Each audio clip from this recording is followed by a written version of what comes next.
They all assumed she was just a coward who was only interested in saving her own neck. Who'd think she would actually lead them out of their impasse? Under all the bodyguards' awestruck gazes and icy glares from Lu Ying and the others who were still in the dark, the woman in a black chiffon dress slowly walked towards the opposite party one step at a time. The golden silk emitted a cold aura as she spoke languidly. The people in our way are gone. Now we can finally start our main course. 11 and the other bodyguards weren't skeptical of Yi Wanwan's words at all, and followed her like her shadow. Lu Ying spat out. Which? Just kill us if you want to. Stop talking nonsense. When Yi Wanwan heard that, the corners of her lips lifted. Why couldn't she ever escape the name witch? Yi Wanwan hid her expression. She maintained a cold gaze and lifted her hand. Dark Team 1 got the signal and immediately surrounded everyone. They were Si Yihan's elite force, so naturally all these remaining people were no match for them at all. Furthermore, Lu Ying and Song Jing were already gravely injured. Lu Ying and the others could only watch as their people entered the wolves' pit one by one, right after escaping from a tiger's cave. It wasn't a good idea for them to linger there, so Yi Wanwan didn't delay any longer. Following Yi Wanwan's orders, Lu Ying and the others were seized and quickly transported to a safe place. After Yi Wanwan was sure they were out of danger, she got out of the car and walked towards the car in the middle. 11 respectfully opened the door of the back seat for her. All Yi Wanwan could see was a pale, frosty man lying in the car. When saw Si Yihan again, there was an inexplicable feeling in her heart. Although the process was extremely dangerous, she finally changed course from her previous life. What happened in her previous life wouldn't happen again. Si Yihan wouldn't be severely injured and his condition wouldn't deteriorate to that stage. He might even have a chance of recovery. From the moment she discovered that Si Yihan was going to country B a week ago, she started planning. With all her strength and might, she was unable to prevent this incident from happening in the first place, so she was left with only this method. She had to use the secrets she found out in her previous life and disguise herself as the only feared enemy of the murderous blood gang, the Rose of Death. Actually, she didn't have any experience in playing the part of a perverted, bloodthirsty, demonic woman. But thankfully, when she really got into the role, it was easier than expected. Plus, Si Yihan's Dark Team 1 was truly well-trained and worked perfectly with her, successfully tricking those people. They even scared Qiu Honghai so much that he personally shot Grim Reaper Eugene. Don't lay a finger on Master. Yi Wanwan had just extended her arm when Lu Ying started howling like a crazy man. What if I insist on touching him, huh? Yi Wanwan spoke as her fingers lightly caressed Si Yihan's face. Following that, under everyone's gaze, Yi Wanwan bent over and imprinted her red lips directly on the man's cold, thin lips. I'll kill you. Seeing his master getting tainted, Lu Ying immediately exploded in violent fury. Yi Wanwan watched as Lu Ying charged towards her. She remained silently by Si Yihan's side without any change in her expression. As expected, once Lu Ying got close to her, he was immediately stopped by 11 who was at Yi Wanwan's side. He couldn't even touch the edges of her clothes. Since she felt that she hadn't enraged Lu Ying enough, Yi Wanwan gave him the side eye and said, "Tisk, not only do I want to touch him, but I want to sleep with him too." All the bodyguards at the side. Cough cough, Miss Wanwan, please stop playing. Lu Ying wasn't beaten to death by the murderous blood gang, but almost died from anger thanks to her. Liked it? Take a second to support novels on Patreon. Lu Ying was indeed so mad that he was close to exploding. He charged even more crazily towards Yi Wanwan without any regard for his life, like he was ready to take her down with him. 11 couldn't hold it in anymore and yelled, "Lu Ying, stop!" Hearing this utterly familiar voice, Lu Ying froze in his attacking position as he turned to the man in a daze. 11 removed the mask from his face, turned to Lu Ying and said, "Lu Ying, don't be rash. It's me." 11? After Lu Ying saw his face underneath the mask, he was stunned. Even Su Yi was dumbfounded. All of them who had been prepared for a life-or-death struggle were stupefied. What made them even more shocked was when the Black Widow and the rest of her entourage also removed the masks from their faces. Seeing everybody revealing their true faces and seeing familiar faces one after another, Lu Ying, Su Yi, Song Jing and everyone else felt like they were in a dream. These people, these members of the Rose of Death, were actually Dark Team 1 who escorted Yi Wanwan away. Didn't they leave already? What's going on here exactly? Why did the members of the Rose of Death turn into Dark Team 1? Could it be that this whole thing was fake? Was Dark Team 1 disguising as the Rose of Death? This is simply unbelievable. If the Rose of Death was Dark Team 1, then the Black Widow. A light bulb went off in Lu Ying's mind when his eyes swiftly shifted towards Yi Wanwan. Noticing Lu Ying's shocked gaze, Yi Wanwan slowly removed her hat, revealing the stunning face that was concealed by the black veil. Witnessing that woman's face slowly emerging from behind the black veil, Lu Ying's pupils gradually constricted and eventually showed extreme shock and confusion. It was as if his entire body had turned into a hardened statue. Yi Wanwan smiled. Captain Lu Ying, I trust you've been well since we last met. After being in a trance for a full 10 seconds, Lu Ying finally returned to his senses. Yi Wanwan. How is this possible? The Black Widow was actually Yi Wanwan? The woman with that powerful aura who scared the murderous blood gang so much that they fled like drowning dogs was Yi Wanwan? Lu Ying and everyone else was flabbergasted as they stood there like they'd just seen a ghost. How's it you, didn't you leave already? And Dark Team 1, you guys, how could you guys? Lu Ying was in so much shock that he couldn't even speak coherently. Su Yi's face was also relatively surprised. No wonder he thought this woman's figure and tone were somewhat familiar, especially when she got close to Master and infuriated Lu Ying on purpose. That familiarity was striking.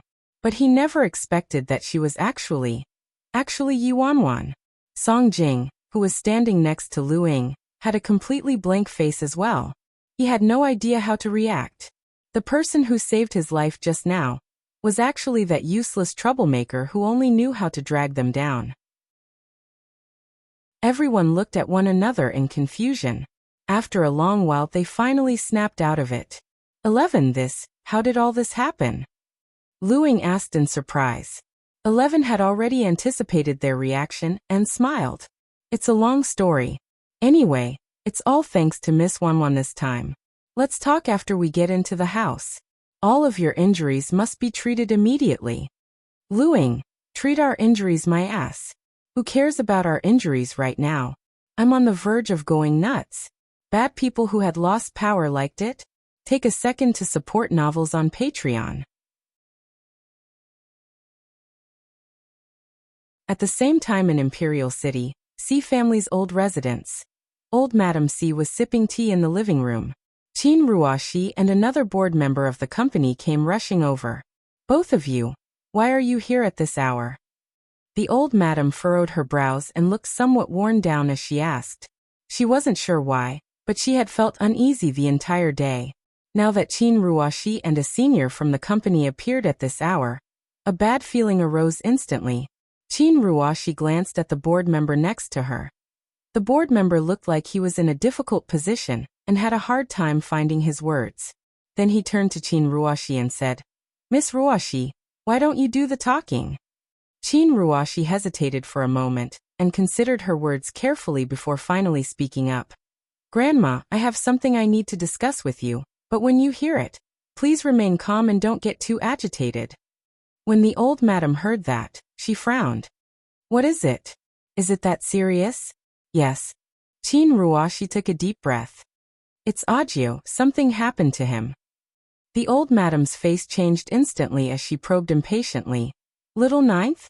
What happened to Little Ninth? Qin Ruoxi replied in a grave voice. Audiobook and the others were surrounded by an unknown force in Country B. Sui issued a signal for help, and we immediately organized a rescue party, but we didn't expect that the unknown force was so powerful. They had the entire country be under their power, and our people couldn't figure out their specific position at all. Suyi's network was also cut off, so he wasn't able to communicate with us. We've completely lost all communications from that end. On Si Yihan's side, they'd lost all contact with them. Their whereabouts were unknown and their survival was uncertain. Although they were worried the old madam couldn't handle it, they didn't dare to keep such critical news from her. The moment Qin Ruoxi's words landed, the old madam stood up suddenly, but she only managed to get up halfway before she fainted from the shock. Grandma! Old Madam! The old madam fainted suddenly, causing the living room to enter into chaos. Qin Ruoxi got the housekeeper to fetch the doctor while she massaged the old madam's temples. The old madam awoke after some time, and she immediately grabbed Qin Ruoxi's clothes, agitated. What did you say? Ruoxi, what did you just say? Ajio and the others were abducted? That seems to be the case at the moment. Qin Ruoxi's expression was solemn. There were shadows under her eyes. It was obvious that she hadn't slept well. The old madam's face turned gloomy. What kind of people are they, and how dare they lay hands on the C family? They're an organization called Murderous Blood Gang, and the C family didn't have any disputes with them at all. I'm guessing they were hired by someone, Qin Ruoxi replied. Hearing these 3 words, Murderous Blood Gang, the old madam's face turned pale instantly. She had definitely heard rumors about that organization. What kind of people, what kind of deep hatred must they have? They actually hired such vicious villains to attack the C family. At first, she wondered whether their objective was to obtain those expensive pieces of equipment or to disrupt important negotiations. Now it seemed like this wasn't a robbery at all. They were obviously forcing little Ninth to his death. At this moment, the old madam suddenly recalled what Xianyu said to her before. She told her that before they left, Wanwan kept pestering little Ninth and tried to stop little Ninth from leaving. She even said she dreamed that he would be in danger.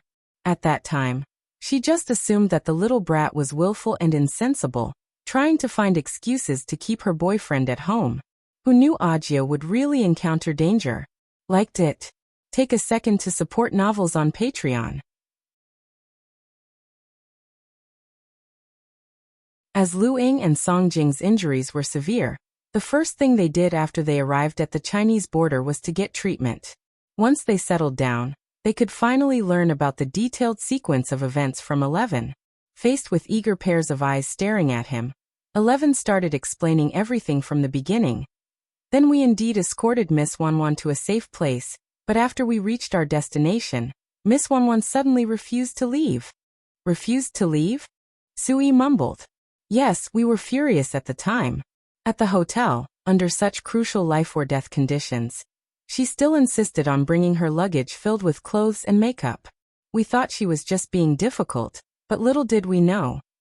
Recalling the events, 11's tone was still somewhat emotional as he said. She brought along her luggage on purpose. It was filled with props to disguise us as the Rose of Death. Lu Ying, Sui and all the bodyguards turned to look at one another, confused. The huge black luggage that Yuanwan treated like her baby actually contained all of that? Lu Ying immediately asked. Then what about the Black Widow's weapon, the golden silk? 11 rubbed his nose. Cough. According to Miss Wanwan, she bought it online for $9.90.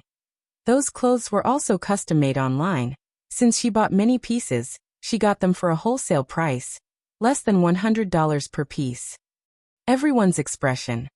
They actually relied on a bunch of cheap props to scare away the terrifying Murderous Blood Gang?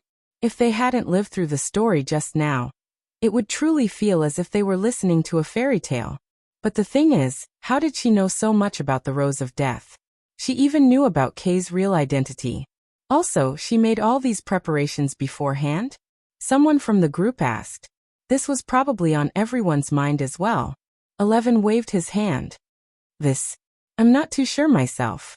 At this moment, a half-naked Song Jing wrapped up in bandages coughed lightly and muttered, cough. It couldn't be that she predicted this again, right? At his words, everybody's expression was muted. On the first day they arrived, Yuanwan predicted that Lu Ying would meet a bloody disaster. On the third day, she predicted that Song Jing would encounter a romantic calamity. Also, even before the trip, Yuanwan was certain that Master would encounter danger during his trip. Everything she predicted, every single incident, came to pass. Amazing. I suddenly realized that everything Miss Wanwan predicted till now actually happened. Isn't this a little too unbelievable, huh? 666. She's indeed the woman our master has his eyes on. She's truly unlike any other. Everyone started exclaiming one after another, but of course, there were people who still had their doubts. How could there be someone who could really predict the future? She's just an ordinary and weak woman, so how could she have known all these insider secrets? After hearing Eleven's explanation and seeing everyone's doubtful expressions, Su Yi's gaze swept across everybody and he said, "It doesn't matter how Miss Wanwan got to know all this. What's certain is that she helped us and saved all our lives, so she definitely doesn't have any evil intentions." This was true. If it wasn't for her, all of them would have died. Hearing what Su Yi said, the doubts in everyone's hearts dissipated. Especially Dark Team 1, who had gone through the life-or-death situation with Yi Wanwan and rescued the others, didn't have any suspicions at all. Yi Wanwan could have easily chosen to protect herself. Yet she chose to walk straight into danger and save the others. This alone was enough to earn their respect. What made them admire her more was that as a woman under such intense pressure, she was calmer than them. Yet they had even undergone training for such circumstances. She personally led them to take control of the entire situation and escape from danger. Liked it? Take a second to support novels on Patreon. Lu Ying was unable to refute what Su Yi said. As the leader, he was unable to protect Master. He couldn't even protect his own men. If she hadn't appeared when she did, Song Jing would have already been a corpse, and he never would have forgiven himself for that. Yi Wanwan saved every one of them. He had nothing to say to this. In the bedroom, Yi Wanwan had just fed Si Yihan his medicine, and was about to help him change. The man didn't have his usual terrifying, cold aura around him while he was asleep. The weak appearance of this powerful man actually gave off a harmless and gentle feeling. It had been an entire day, yet there weren't any signs of Si Yihan waking up at all. She remembered that in her past life, Si Yihan was in a coma for 3 months. He almost didn't make it. Thankfully, he wasn't injured this time, but there was significant damage done to his body and there could still be more hidden symptoms to come. She wasn't sure how long he would remain unconscious before waking up. Yi Wanwan was lost in thought when there came a knock on the door. Dong dong dong. A bodyguard walked in carrying food. "Miss Wanwan, have a bite?" The little bodyguard had an obvious change in attitude towards her. All the men under Lu Ying's command didn't display their displeasure on the surface, but the coldness and mockery in their eyes were unconcealable before. "All right, thank you. Just leave the food there." The little bodyguard placed the food down but didn't leave immediately. Instead, he stood there and seemed hesitant to speak. "What is it? Is there anything else?" Yi Wanwan asked after noticing that he wasn't leaving. The little bodyguard blushed like he was somewhat embarrassed, then he scratched his head and hesitated before speaking. Nothing, it's just that. Miss Wanwan, could you read my fortune for me, please?" Yi Wanwan was stunned. "Huh? Help him do what?" The little bodyguard quickly said. "You don't have to give me a 20% discount. Full price. Full price is fine." Yi Wanwan, since when did I become a fortune teller? Is it okay?" The little bodyguard asked eagerly. Yi Wanwan was somewhat speechless. It seemed like all those times she played make-believe were too believable. All these people actually believed she could read fortunes. In her situation, she was able to read people's fortunes more accurately than fortune tellers. But the problem was that she didn't know just any random person's future. For instance, this person in front of her. Looking at this very unfamiliar face, there was nothing about this person that came to her mind, so Yi Wanwan could only reply perfunctorily. "Cough, I have rules and will only read fortunes of people who were brought to me by fate." As for what counted as fate, that wasn't for her to say. The little bodyguard could only leave with a face of disappointment after hearing what she said. At this moment, a chuckle came through the door. "Miss Wanwan, could you read my fortune, please?" She wasn't sure when Su Yi arrived, but he walked through the door. When Yi Wanwan saw the visitor, she raised her brows. "Su Yi?" Yi Wanwan laughed. "Housekeeper Su, don't tease me. I was just joking around with them. How could I read fortunes? That's too crazy.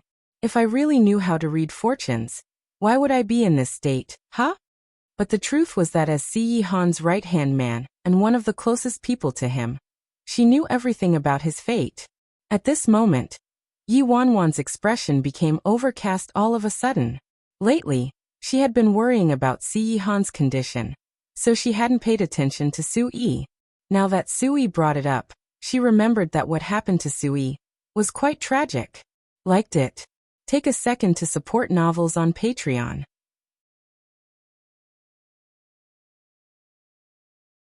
And, if she remembered correctly, Suyi's tragedy was closely linked to the attack on Si Yihan. In her previous life, after the huge incident of Si Yihan being attacked, the Si family naturally wanted to conduct a thorough investigation to find the main culprit. This investigation pointed them to their own people. It was a traitor within the company. And this traitor was Si Yihan's most competent and trusted assistant, Sui. Due to Suyi's position and influence, everyone in the Si family was shocked.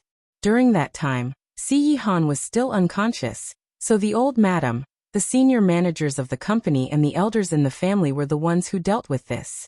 Many higher-ups in the senior management did a joint investigation and finally determined that the evidence was undeniable. Their equipment was robbed, the entire team of bodyguards and secret agents were injured, and there were innumerable casualties. Furthermore, Si Yihan was still in a coma at the time. With such severe accusations on Sui, the extreme punishment dealt by the Si family was to be expected. At that time, Sui tried his best to explain and begged for a second chance, denying all the accusations. With the irrefutable evidence, no one believed him or stood by his side. In the end, Sui was isolated and was offered no help at all. His entire family was exterminated, and he was the only one lucky enough to escape. But to Sui, being alive was more painful than death. He had to bear the label of a traitor forever, and the pain of losing his family. He had to live the remaining years of his life in anguish and torture. Yi Wanwan remembered that when Si Yihan found him, Suyi's right leg was disabled. He covered himself in rags and was lying under the overpass, deranged and delirious. Although Si Yihan found the real culprit after he awoke, this was meaningless to Sui. Subsequently, Si Yihan brought Sui home and sent someone to care for and treat him, but not long after, Sui disappeared one night during a heavy storm and didn't reappear. People weren't sure whether he was dead or alive. Since that incident, Si Yihan kept everybody at a distance. Mentioning Suyi's name was taboo. Nobody ever dared to bring him up. Therefore, Suyi's fate in her previous life was pretty tragic. Not just ordinarily tragic. In her previous life, Sui was responsible for every matter of hers. Back then, she caused trouble every day and nitpicked at every single thing. It was always Sui who had to clean up her mess. Although Sui had his guard up around her, he was always responsible and dutiful. He even helped her cover up countless troublesome incidents and tried his best to resolve conflicts and misunderstandings between Si Yihan and her. When Sui left, her life in the Si family became even more difficult. And in this life, Sui had helped her lots too. If it was possible, she hoped Sui would not meet such a tragic ending. Miss Wanwan. Miss Wanwan. Suyi's voice suddenly resounded in her ear, making Yi Wanwan, who was immersed in her memories, jump and return to her senses. What? Lu Ying and Song Jing's injuries have already been treated. We're ready to leave, Sui said. Oh, all right. Yi Wanwan nodded, then subconsciously furrowed her brows.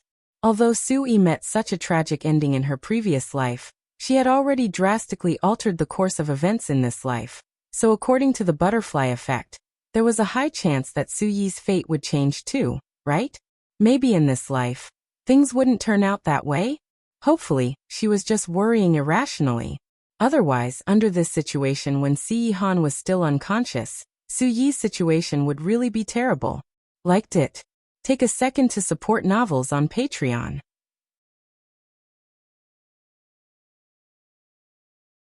Si family's old residence. The old madam was having an urgent meeting with Qin Ruoxi, the senior managers of the company and a group of family elders to discuss a rescue plan when they heard a pair of urgent footsteps coming towards the door. Following that, the door of the study was pushed open and the servant was extremely emotional as he panted. Old madam, back. Ninth master and the others are back. The old madam went blank for a moment, then her face filled with joy. What did you say? Little Ninth is back? Qin Ruoxi instantly stood up as well. Where are they now? They're already at the door. The old madam struggled to get up. Quick! Quick, bring me over. The housekeeper immediately helped the old madam up, and together they walked briskly towards the main gate. Before, when the old madam heard the bad news, she couldn't even stand properly, but now she was able to run like she was flying, eager to see her grandson immediately. Indeed, there were a few cars parked at the gate. Sui, Luing, and the others came out of the car, one after another. After them, Si Han was slowly and carefully carried out of the car by a few men. Yi Wanwan got out of the car and followed closely.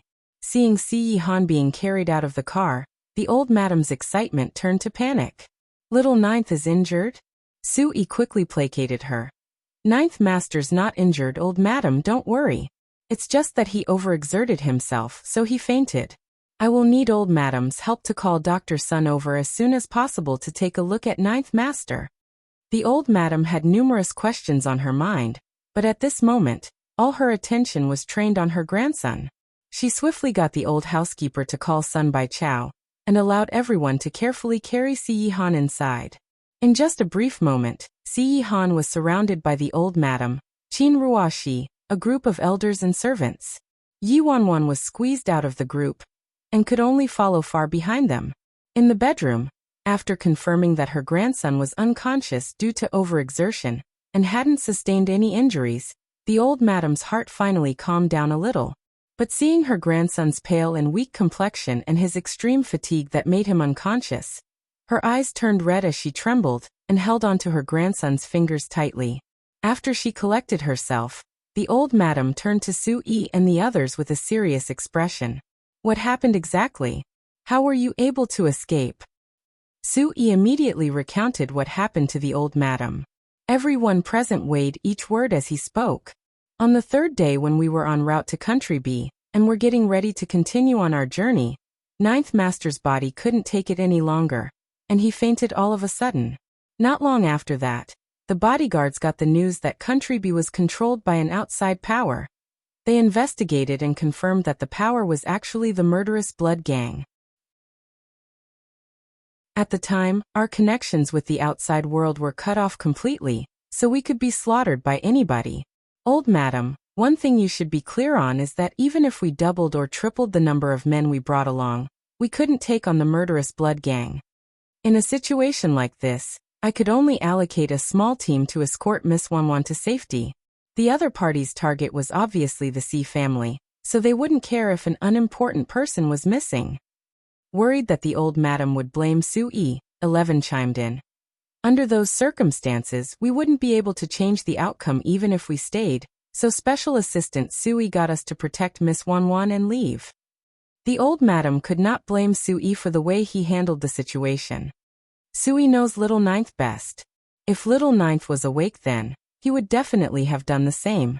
Even though this was what the old madam said, she still frowned slightly, a tinge of disappointment in her eyes.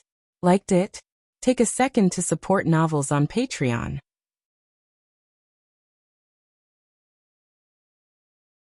After listening to the reports of Sui and the others, all the elders from the C Corporation turned solemn. How many people are eyeing this position of the mistress of the household? Initially, when Si Han didn't have a woman by his side, everyone lived together in harmony. Who knew that Si Han would bring a stranger into the old residence to meet the old madam all of a sudden, breaking the superficial peace they had? As they were intimidated by Si Han's power, everyone remained silent about this, but it didn't mean they didn't have any opinions. This kind of discontentment would only gradually intensify over time. One of the elders sitting on the sofa with a purple teapot in his hand said languidly, "That lady is an outsider, after all. She really didn't have to be dragged into the C family's disputes." Special Assistant Su's actions were right. There was no problem at all. I agree with what he said. The elder turned to look plainly at Yi Wanwan, who was standing in the corner. Since this is the case, now our family has to have internal discussions with classified information, so I request for this lady to be excused. Yi Wanwan discreetly glanced at the person speaking. Each individual in the C family's internal department was part of a direct line of descendants. The competition between subdivisions was very strong, and was divided into many denominations. The person speaking had close relations with the Qin family and was one of Qin Ruoxi's important supporters. In the beginning, the woman with the highest potential to be the mistress of the household was Qin Ruoxi. In order to butter up the Qin family, these people invested in many bargaining chips, had entangled relationships and inextricably linked interests with the Xi family. Now that this outsider had suddenly taken up this position, how could they sit back and do nothing? Furthermore, these people were very good at reading body language. Once they saw that the old madam was slightly unsatisfied with her, they grabbed hold of this perfect opportunity to get rid of her. With just a few words, she was publicly denied her rightful place. As expected, although the old madam frowned, she didn't say anything. No big deal. Yi Wanwan had been fearful and on edge these past few days, so she couldn't wait to get some rest. Who cared about the lengthy talks of these people here? But Yi Wanwan glanced at Sui. In her previous life, the real traitor tried to cover up for himself, so the moment Si Han and the others returned, they immediately made a move on Sui and accused him of being the spy, making him a scapegoat. She had a feeling that even though she changed the course of events by interfering, the Xi family still had to thoroughly investigate to find the main culprit for this incident. After the plans of the mastermind failed, there was a high chance they would find someone to take the fall for their crimes. So what happened next could very well be the same as in her previous life. Seeing that Yi Wanwan was still standing there unmoving with a brazen expression, the elder's eyes turned icy. "Excuse me, miss, do you have something to say? If not, please leave." At this moment, Qin Ruoxi came to Yi Wanwan's rescue. "Uncle Feng, Miss Yi is Audio's girlfriend and also the future mistress of the household. She's not considered an outsider." The moment Qin Ruoxi said that, a piercing sneer came from the door. "TSK, mistress of the household? What a joke. How is she even qualified?" The elders turned to the girl. "Qin Yu, why are you here?" "Dad, I'm here to accompany Grandma. Just now, I heard you all saying that ninth brother was in danger. Yet this shameless woman abandoned him and the others and ran away by herself." Feng Qin Yu said indignantly. "Liked it. Take a second to support novels on Patreon."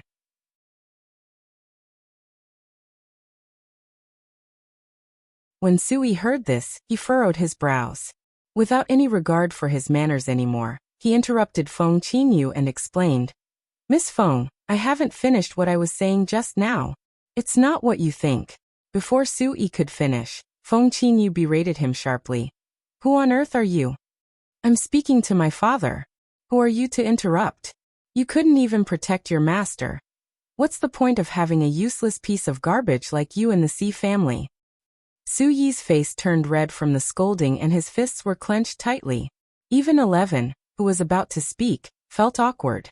Feng Qin Yu looked condescendingly at Yi Wanwan with contempt in her eyes. Since she's the one ninth brother chose to be the mistress of the household, she should have stuck with the team in a situation like this.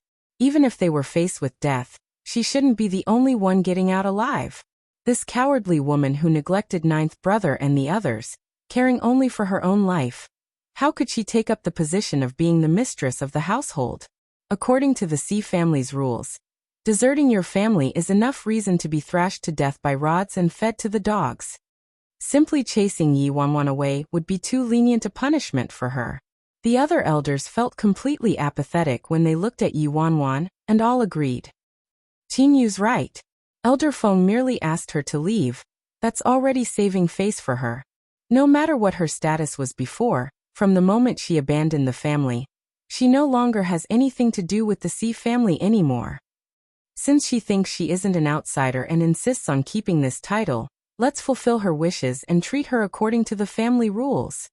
Seeing as Yi Wanwan hadn't spoken a word, Feng Qin Yu slowly made her way towards her and scoffed lightly. "Tisk, why haven't you spoken once we mentioned the family rules, huh? Don't you want the title of mistress of the household? You don't want it anymore now? Let me warn you, I've seen plenty of women like you. People who would go through dirty means for the sake of money and power. You still dream of becoming the mistress of the household? I find you abhorrent even as a play-tui for ninth brother." Watching this socialite suddenly launching an attack on her, Yi Wanwan looked at her with complete indifference as all the memories from the past surfaced. Feng Qinyu, we meet again. The expression in Yi Wanwan's eyes changed very quickly. First, she gave Su Yi and 11 a meaningful glance to hold their horses. After that, she looked casually at Feng Qinyu. Miss Feng, may I ask you a question? Feng Qinyu looked at her calmly. Sure, go ahead. I want to see what kind of tricks she has up her sleeves at a moment like this. According to what Miss Feng said just now, you already acknowledged my status as the future mistress of the household, right? Yi Wanwan asked. Feng Qinyu crossed her arms with a face of mockery and disdain. Ninth brother and grandma already acknowledged it, so how could I not? This dumb woman, she's still hoarding this status at this point. When Yi Wanwan heard that, she nodded and turned to Su Yi. Housekeeper Su, are there any rules in the family on how to punish someone who offends his or her superiors and is disrespectful towards the mistress of the household? Su Yi replied instinctively. According to the family rules, one who is disrespectful to the mistress of the household should be severely punished. The moment Su Yi's words landed, a loud slap resounded. Yi Wanwan gave Feng Qinyu a tight slap right in front of everyone's dumbstruck gazes. Feng Qinyu was in a complete daze. She stood there holding her face blankly, and the others were tongue-tied and stunned. Even the old madam who had been observing indifferently at the side gave a look of surprise.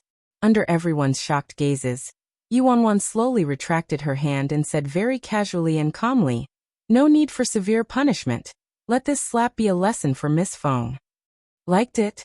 Take a second to support novels on Patreon.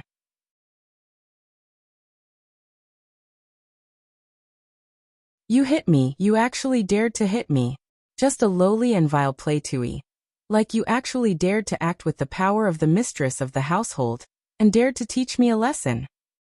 Feng Qinyu was so mad that her face turned the color of a pig's liver. She raised her hand, and was about to slap Yi Wanwan brutally. Bitch. The next second, Su Yi and 11 took a step forward at the same time like two boulders, blocking off access to Yi Wanwan. 11. Miss Feng. You can't be disrespectful towards Miss Wanwan. Su Yi. Miss Feng, please be mindful of your words and actions. Feng Qinyu glared at the two of them in a fiery rage. Great, really great. Two truly loyal and devoted dogs. Are you guys completely smitten by this vixen that you've forgotten who your master is? Both of you are actually shielding a cowardly and ungrateful slut? A murderous intention in 11's eyes flashed as he spoke without a trace of warmth. Miss Feng, Miss Wanwan certainly did not choose to die with us, but she saved all of our lives. Feng Qinyu was stunned before she let out a laugh. Saved everyone's lives? This woman? In order to protect this vixen, you guys could come up with any kind of nonsense, huh? How dare you speak without thinking in front of Grandma, in front of all of us? Qinyu, keep quiet. The old madam shot a stern look at Feng Qinyu, then turned to 11 and asked, "What you just said now, was that the truth?" Faced with the old madam's and all the elders' questioning gazes, 11's expression was unperturbed as he said, "I would never dare to lie. If it wasn't for Miss Wanwan, I'm afraid we would all be corpses now, including Master." Miss Wanwan was quick-witted. Her courage and insight were even more admirable. She was simply pretending to leave with us at that time, but after that, she came up with the idea of disguising us as another power that the murderous blood gang was extremely fearful of. She went forward and scared off every single one of them so we could escape. Miss Feng went overboard by insulting and speaking so rudely to Miss Wanwan just now. Although this retelling of events was very short, only people like them who had personally experienced it could understand how dangerous it was. If they were just a little more careless, they would have no hope of surviving. Su Yi, who was next to him, continued. At that point, our people were already up against the murderous blood gang, and Lu Ying and Song Jing were severely injured. It was Miss Wanwan who led Dark Team 1 to us in time. In the beginning, we all misunderstood Miss Wanwan as well. We only found out the truth when we were safely out of harm's way and 11 and the others revealed their faces. After 11 and Su Yi finished speaking, the entire room entered a weird silence. Everyone returned to their senses after a long time. The elders present turned to look at each other, surprised. Are you sure? It was that brat who saved all of you in the end? How could it be? I thought a powerful force came to help. The old madam turned to the only person who hadn't spoken, Luing. She asked him solemnly, Luing, were Sui and 11 telling the truth? Luing pursed his lips.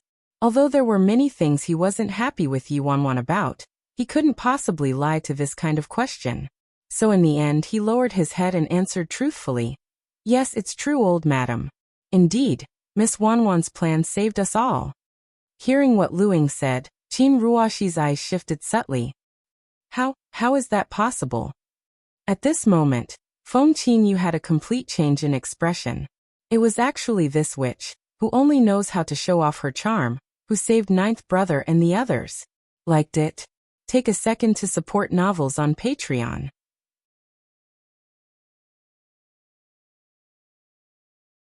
Feng Qinyu gritted her teeth as she murmured resentfully.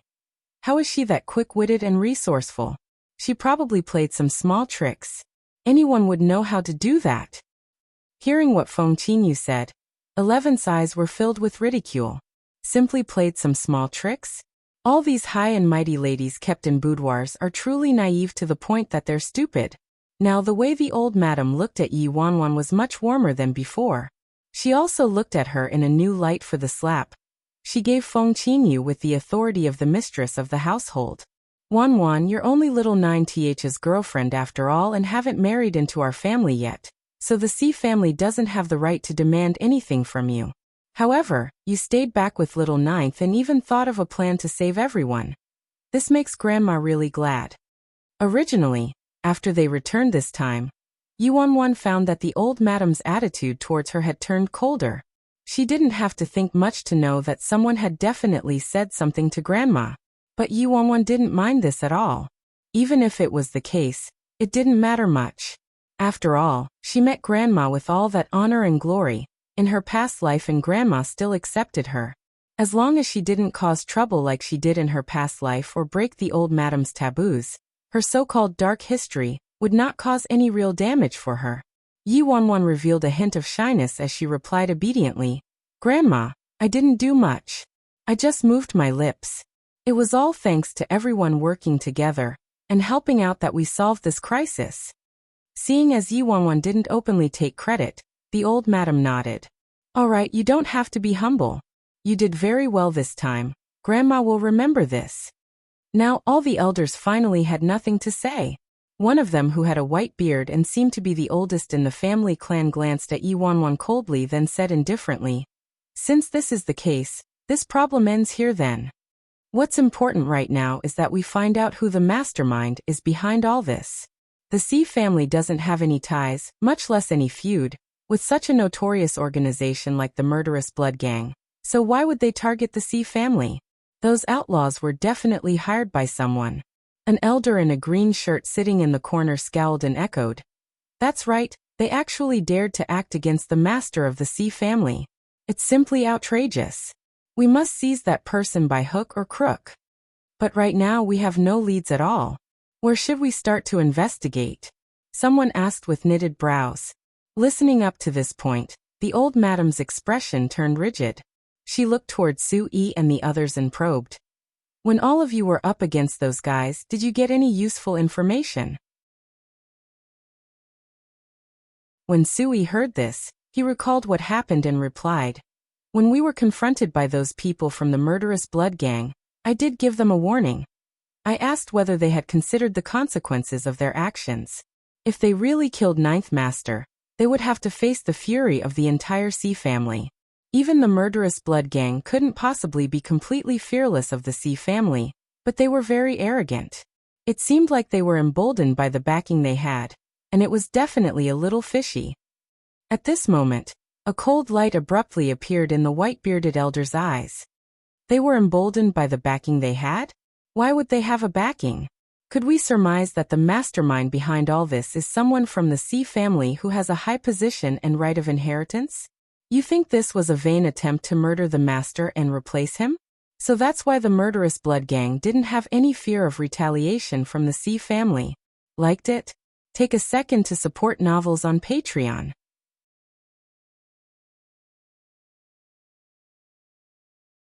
A vain attempt to assassinate the master to replace him? This isn't just an ordinary offense. The white-bearded elder's words resonated throughout the entire room. Everyone kept silent in fear. The white-bearded elder was Si Yihan's grandfather's second younger brother, Si Mingrong. In other words, he was Si Yihan's second great-uncle. He held the highest position and prestige in the clan. Even the old madam would discuss many issues with him and listen to his opinions. In the family, he was equivalent to a law enforcer and had been faithful and true towards the Si family all these years. He did his best to support the master of the household, and was never afraid of offending anyone. The moment Si Mingrong said those words, almost everyone turned towards the elder dressed in a western suit, sitting in the corner and sipping his tea leisurely. The elder in a western suit seemed to be around 60 over years old. Seeing that everyone was staring at him, his face turned slightly dark. Cough, Uncle Rong, how could you put it that way? This person was Si Yihan's father's cousin, Si Huailiang, third great-uncle's son. Previously, when Si Yihan's father, Si Huaizhang, passed away, Si Yihan and a few of the uncles fought like demons. Until Si Yihan seized the position of head of the Si family many years later, those people kept eyeing that seat. Especially Si Huailiang. He loved pulling strings and forming cliques. He caused a scene several times when he was drunk, displaying his dissatisfaction towards Si Yihan, and criticizing him for usurping the position when he was just a newbie. He even threatened to find someone to kill him. Hence, it was no wonder that everyone's first instinct was to blame him. The white-bearded elder swept a stern gaze at Si Huailiang. It was just a guess. Why are you so paranoid? Unless you're the one who sent those people? Si Huailiang immediately became agitated. Uncle Rong, you can't speak your mind like that. I think it's a little hurtful that we get suspicious of our own family members just by relying on these people's words without any evidence. Don't you all agree? When the others heard that, they also spoke up one after another. Uncle Rong's suspicions aren't without reason, but this is such a serious accusation.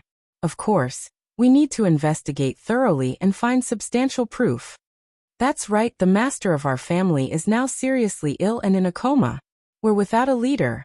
We can't have disorder amongst our own people. The white-bearded elder exclaimed harshly. Of course we'll investigate. And we must start from our own people.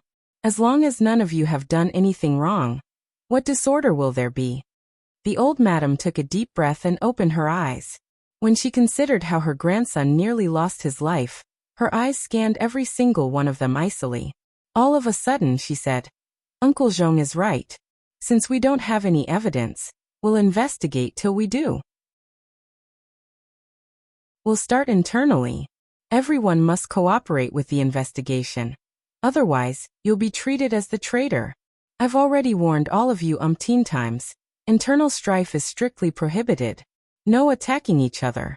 If I find that anyone dared to violate this, you will not be let off lightly. Si Huailiang curled his lips and didn't dare to object. He said, Yes, great aunt, I will definitely cooperate. But I just want to make this small declaration, great aunt, you know me best. I have a sharp tongue, but I mean well. Although I made some poorly thought out comments before, I would never, ever do something like this to Audiobook. I hope you'll have a thorough investigation. The old madam gave him a sidelong glance. As long as you didn't do it, you won't be wrongly accused. Once the old madam finished speaking, she turned to the old housekeeper and ordered, Pass on my order. Within 3 days. The old madam was about to give her orders when an elder sitting at the corner in a navy blue tang suit lit up and exclaimed all of a sudden, Hold it! Liked it? Take a second to support novels on Patreon.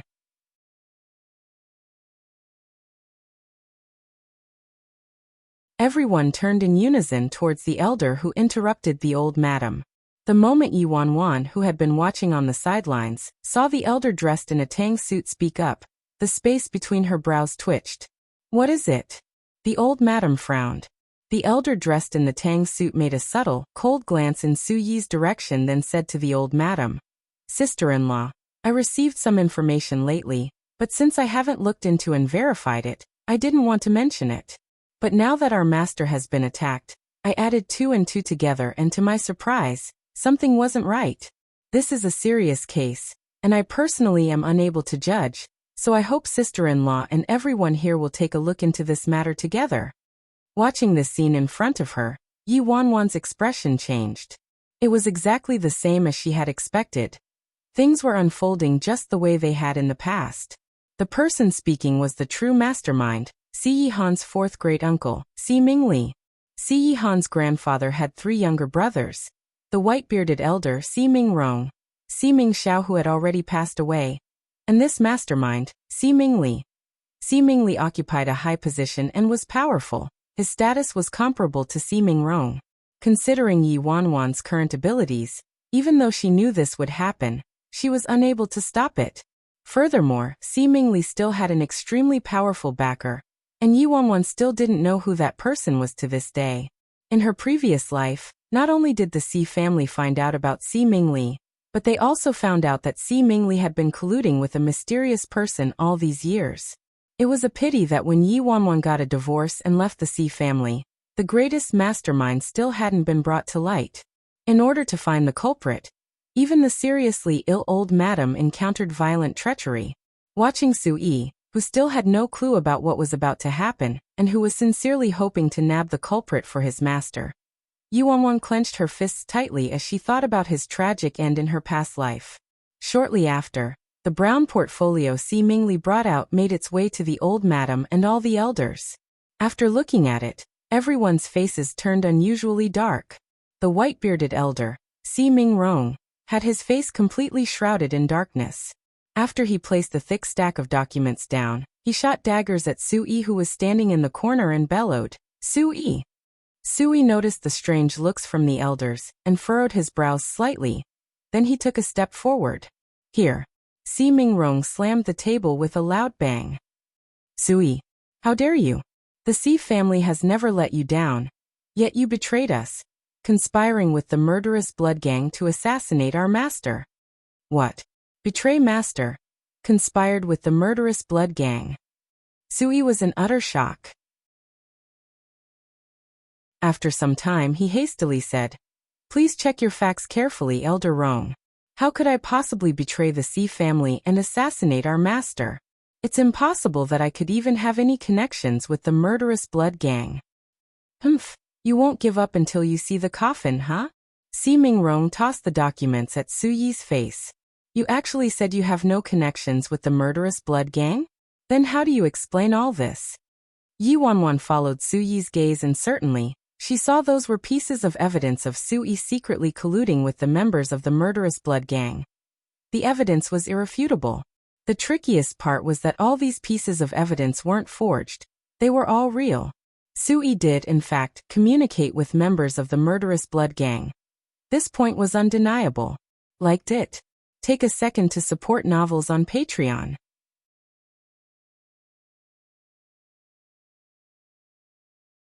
Si Mingli was very sure that this evidence alone was enough to condemn Su Yi.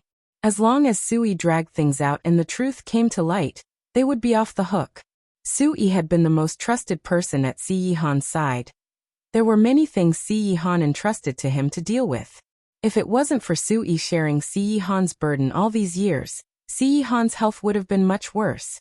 As a matter of fact, that member of the murderous blood gang whom Su Yi contacted before wasn't someone from the gang at all. It was a mole Su Yi secretly planted inside the murderous blood gang who was actually one of their own people. But before they could get any useful information, that person died in an accident during one of their missions. Who knew that the real mastermind would collect all the evidence of Su Yi contacting that mole, use him as a scapegoat, and accuse him of colluding with someone from the murderous blood gang. Now that the mole was dead, he couldn't possibly testify for Su Yi. Due to those people who brought out this incident at such a sensitive time, Su Yi would never be able to explain himself even if he had 10 mouths.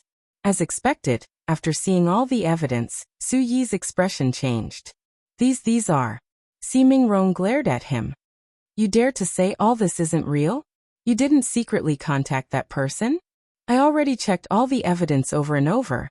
They definitely weren't fabricated," Si Mingli said confidently. Su Yi's forehead was dripping with cold sweat. He felt as if he was wrapped in a giant net. Su Yi forced himself to maintain his composure before speaking up. "All this evidence is real. I did contact this person before, but I only contacted him because he was a mole I planted in the murderous blood gang. He's one of us, and the reason why I was in contact with him was to gather intelligence. Si Mingli sneered. TSK a mole? One of our own? Then where's the intel you gathered, huh? Why didn't you receive any news about our master's attempted assassination this time? Sui immediately responded. That mole died a month ago. Si Mingli nodded in understanding. So you're saying we can only rely on your words since the dead can't testify, right? Sui replied anxiously. But everything I said was the truth. Si Mingli let out a low chuckle. I see. Then let me ask you. This project was kept completely under wraps. Aside from our internal people, outsiders all thought the master went for an ordinary business trip. So this time, why did the murderous blood gang choose this precise moment to act? The murderous blood gang was able to seal off the entire country meaning they had been preparing this for at least a month. This means they already found out about the master's plans a month ago. Yet coincidentally, the last time you contacted that person from the murderous blood gang was also a month ago. The project this time was indeed kept under wraps, but it took 3 entire years to prepare for it, and it went through several hands. There were many opportunities for something to go wrong. Then let me ask you again, when the master was surrounded by the murderous blood gang, our men split in 3 directions to escape. So how was the murderous blood gang able to locate our master instantly? At that time, Country B was completely under the control of the murderous blood gang, so splitting our men in 3 directions was our last resort. Regardless of the number of splits we had, our actions were all under the nose of the murderous blood gang. The reason why they didn't kill us immediately was simply because they were toying with us like a game of cat and mouse. Si Mingli scoffed. Fantastic, fantastic. What a perfect excuse. You contacted a member of the murderous blood gang because he was a mole and you couldn't get the person to testify because he's dead. You said the leaking of the itinerary had nothing to do with you, and the reason why the escape route was in their hands was because the murderous blood gang had arms and eyes all over the country. Special Assistant Sue's really scheming. What good moves. No wonder he was able to deceive the master, old madam, and all of us all these years. Liked it? Take a second to support novels on Patreon.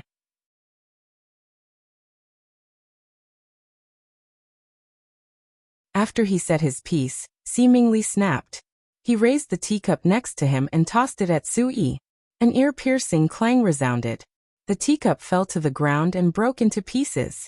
Suyi's forehead was bleeding nonstop. Lu Ying and 11 stood there in a daze looking at the evidence, completely dumbfounded.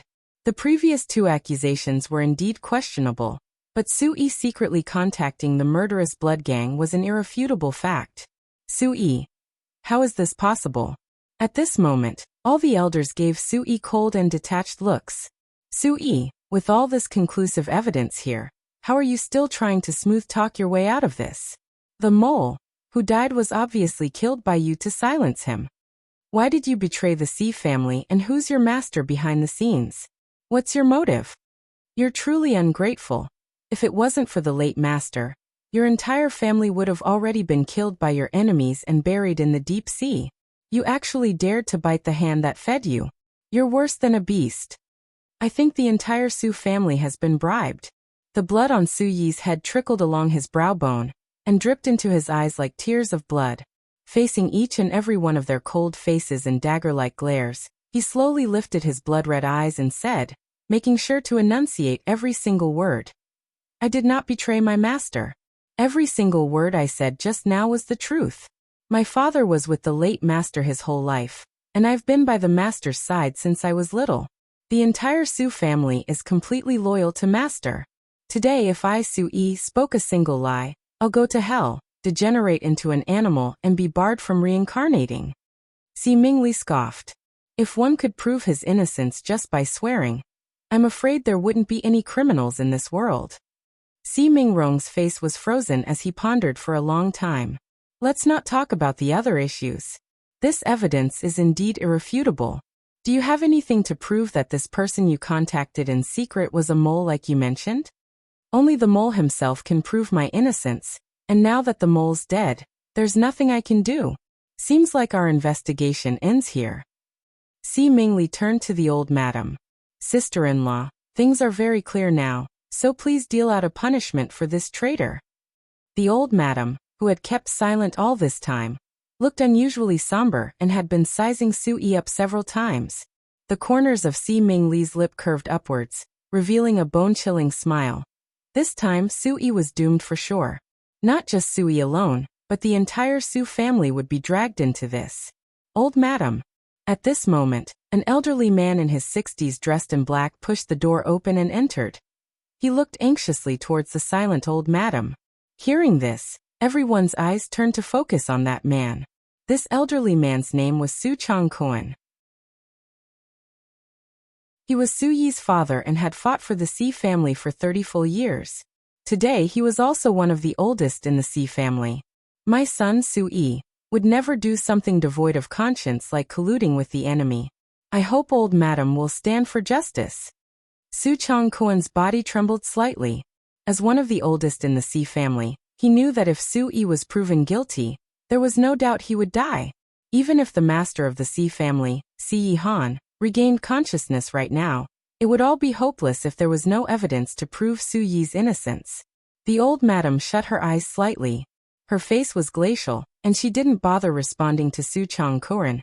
After all, he was Su Yi's father, so obviously he would speak up for him. Liked it? Take a second to support novels on Patreon.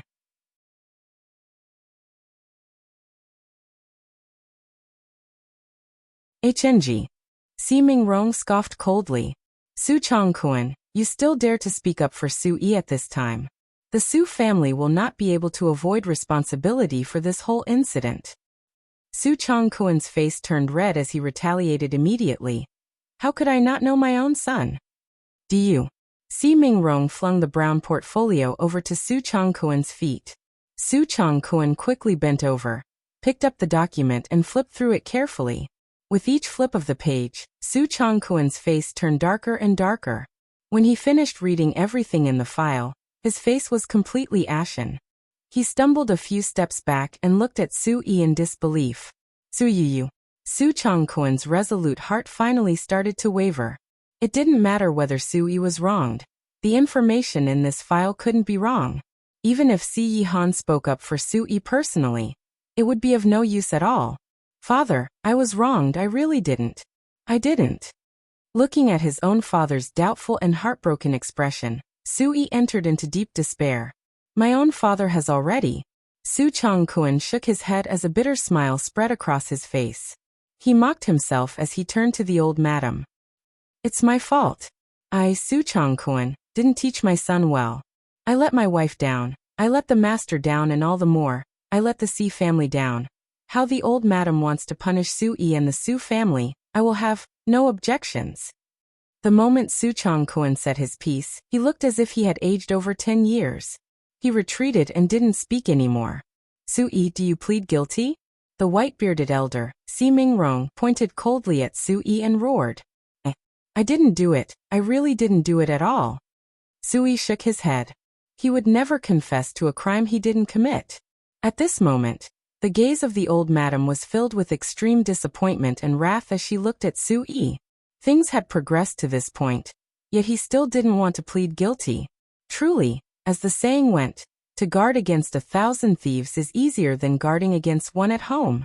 Su Yi, I've never treated the Su family badly.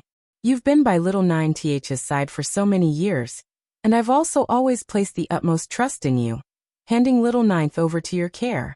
I never expected that I personally placed a deadly knife by little 9th's side.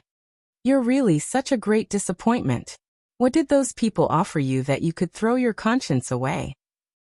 The light in the old madam's eyes was flickering. Su Yi clenched his fists so tightly that his knuckles turned white. Old madam, what I said was the truth. My father was by the late master's side for over 30 years. He's been loyal and true, so how could I be so daring to stain my father's name and loyalty? Si Mingli used the teacup to push some tea leaves aside.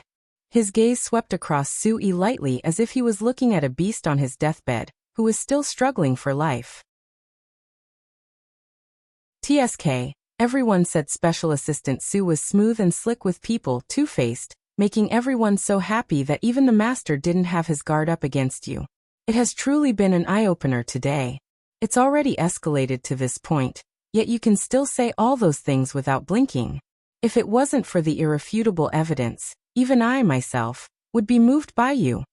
Seemingly continued, reminding the old madam. Su Yi's been by the master's side for so many years, so how much classified information does he know? The master's encountered many attempted assassinations before, but just how many of them were orchestrated by Su Yi behind the scenes? Thinking about them gives me the shudders. When the old madam heard what seemingly said, her face turned frighteningly icy. Su Yi, if you have anything to say, save it for the prosecutors. Liked it? Take a second to support novels on Patreon.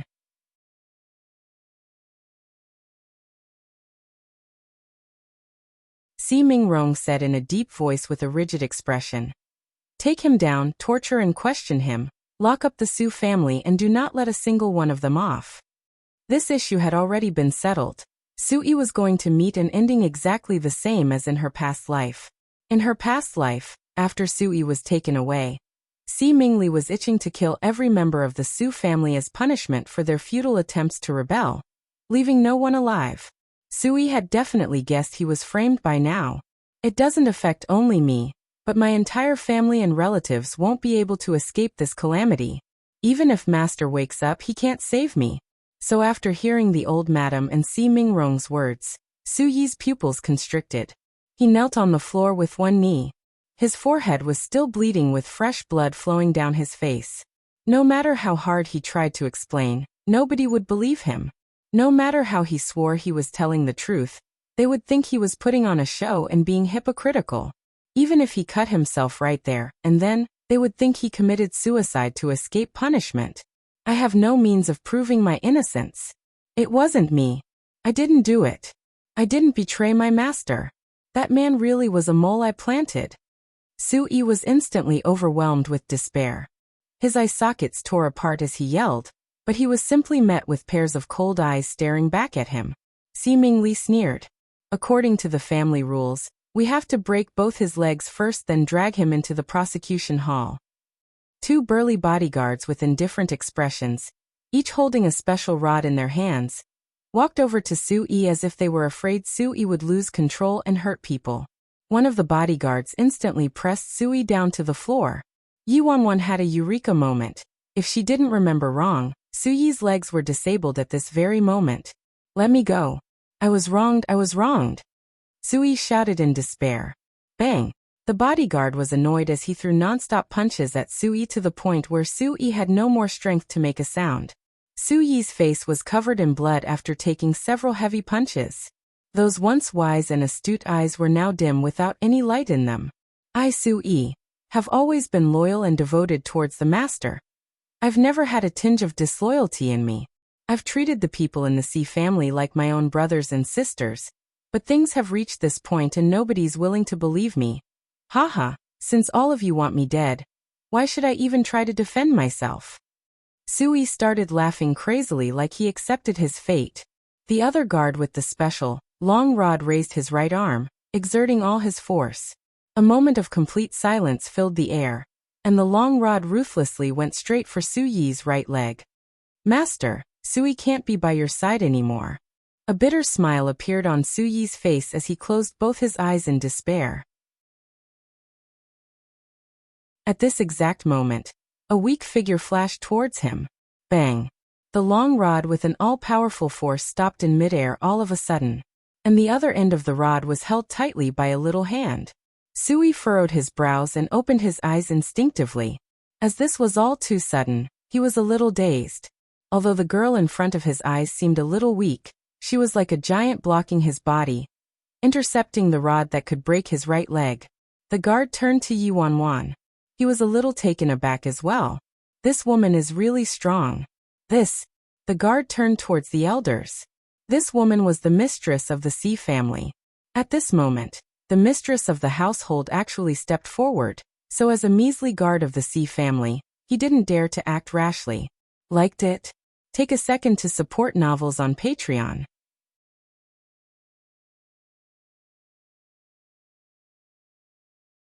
Who do you think you are? How dare you stand in the way of our family rules? Si Mingli erupted instantly. Hearing that, Yuanwan was expressionless. She cast a cold sideways glance at Si Mingli and spoke with a bone-chilling voice. Fourth great uncle, usually you're the elder and I should respect you. But today things are different. Who do you think you are that you actually dared to insult the future mistress of the Si family? You. Si Mingli pointed at Yuanwan, speechless. Fourth great uncle, since you completely disrespected the mistress of the Si family, can I assume you disrespect the master of the Si family as well? Yuanwan replied coldly. Nonsense. Si Mingli was shocked. This Yuanwan actually managed to launch this great accusation at him with just a few words. At this moment, everyone's attention instinctively turned to Yuanwan. Watching Yuanwan flaunting her power at such a time, the white-bearded elder, Si Mingrong, frowned in displeasure. Si Mingli restrained himself and said, What I meant was that the elders are dealing with an important matter. How could we allow a woman like you to simply interrupt? Yuanwan stood next to Su Yi as she replied indifferently, Housekeeper Su isn't a traitor. I believe everything he said. Hearing this, Su Yi turned to Yuanwan in a daze. His entire face filled with astonishment. He never expected that the person who would stand up for him would actually be Yuanwan. Seeing as Yuanwan actually spoke up for a traitor, and didn't seem to realize the gravity of the situation, all the elders looked displeased. Qin Ruoshi was amongst them and the corners of her lips curled into a cold smirk. This woman is really darn stupid. She actually went against the entire Si family, and wants to side with the traitor. I'd love to watch this show. I wonder how she's going to put an end to this. The rage and humiliation on Si Mingli's face suddenly transformed into a smile. He looked at Yuanwan and said casually, You believe what he said was the truth, what he said was genuine. With the evidence right here, you're helping a traitor. Are you dumb and ignorant or do you have some evil intentions? Si Mingli changed the topic suddenly and continued. Miss Wanwan has outstanding courage and insights. I admire you, but there's something I just can't figure out. For an organization like the Murderous Blood Gang, it's impossible for ordinary folks to know about them, much less the existence of an organization even stronger than them. For a young, sheltered lady like you, how would you know all these things? Attempting to fool the Murderous Blood Gang. I'm afraid that's not something you could do just by knowing about them. You have to be completely familiar with that organization before you can achieve that, right? Si Mingli spoke as his gaze turned towards Lu Ying and 11. The two of them looked at each other but didn't comment, which could be considered as tacit agreement. Lu Ying, let me ask you, which organization did you guys disguise yourselves as? Si Mingli asked. Lu Ying paused for a moment before answering, Rose of Death. What? Rose of Death? Hearing those three words, Rose of Death, all the elders had the same reaction at the same time. No wonder they were able to scare the Murderous Blood Gang away. And how were all of you able to put on the disguise? Si Mingli asked again. 11 could only answer truthfully. At the time, Miss Wanwan already had some costumes and props prepared. Also, Miss Wanwan was quite knowledgeable about the Rose of Death. Liked it. Take a second to support novels on Patreon.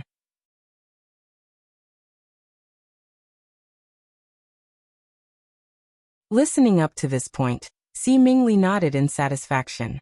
So I'd like to ask Miss Yi, just how exactly were you able to have knowledge of those details?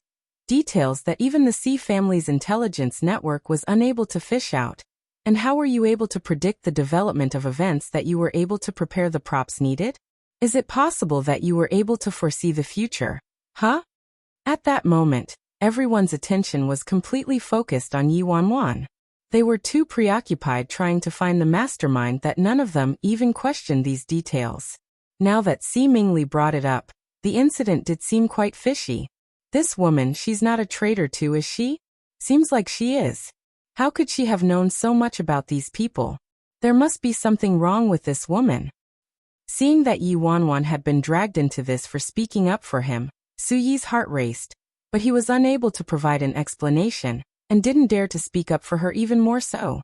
Now that I've already been deemed the traitor, if I speak up for Yi Wanwan, I wouldn't be helping her but harming her. Thus, he could only motion at Yi Wanwan with his eyes to get her to stop trying to protect him. However, Yi Wanwan didn't have the intention of abandoning him. She took a handkerchief out of her pocket and lightly pressed on Su Yi's forehead right before everyone's eyes. "You should clean this up a little, housekeeper Su." "You." Su Yi was stunned. The faces of all the elders present were extremely gloomy. This woman actually dares to treat a traitor so well right in front of us. We should have immediately punished her just now. Yi Wanwan didn't care about the fuming expressions of the elders around her. She turned to look at Si Mingli, who was looking at her as she courted death like he had all the winning cards in his hands. She said leisurely, "Fourth great-uncle, you're joking. How could I possibly be able to foresee the future? Why should Si Mingli care about a little brat like Yi Wanwan?" He looked at her with disdain and said, "Then since this is the case, Miss Yi, you must be the Rose of Death herself, or someone powerful from the Rose of Death gang." In response to what Si Mingli said, all the elders were horrified. "I don't have any relations with the Rose of Death," Yi Wanwan replied calmly. "With death at hand, you're still trying to deny it." Si Mingli sneered. "I think you're someone powerful from the Rose of Death. We must punish you today." As he spoke, he signaled the few guards in the area. After receiving his signal, a few bodyguards hurriedly stepped forward, ready to take down Yi Wanwan. "Just based on your assumptions, you want to punish the mistress of the Si family?" Yi Wanwan gave the guards side-eye. "I'll see who dares to do it." The guards looked at each other, not knowing what to do. That instant, Yi Wanwan turned to Si Mingli and sneered. "Fourth great-uncle, if you're not trying to get the Si family into deep trouble, then you really must have some mental issues. I really can't imagine how a mentally challenged person could actually hold such a powerful position in the Si family." "What did you say?" Si Mingli's face contorted. Yi Wanwan laughed. "If I'm truly like what fourth great-uncle guessed, the Rose of Death herself or someone powerful from the Rose of Death gang, then have you considered the consequences if the Si family punishes me?" Following what Yi Wanwan said, all the elders were stunned. The Rose of Death had a vast and mysterious influence. If the Si family provoked the Rose of Death, the consequences would be unimaginable. "Of course, I don't have any relations with the Rose of Death at all." Yi Wanwan continued and laughed. "If the Rose of Death wanted to mess with the Si family, they wouldn't have to go through all the trouble of planting a mole, right? Liked it? Take a second to support novels on Patreon.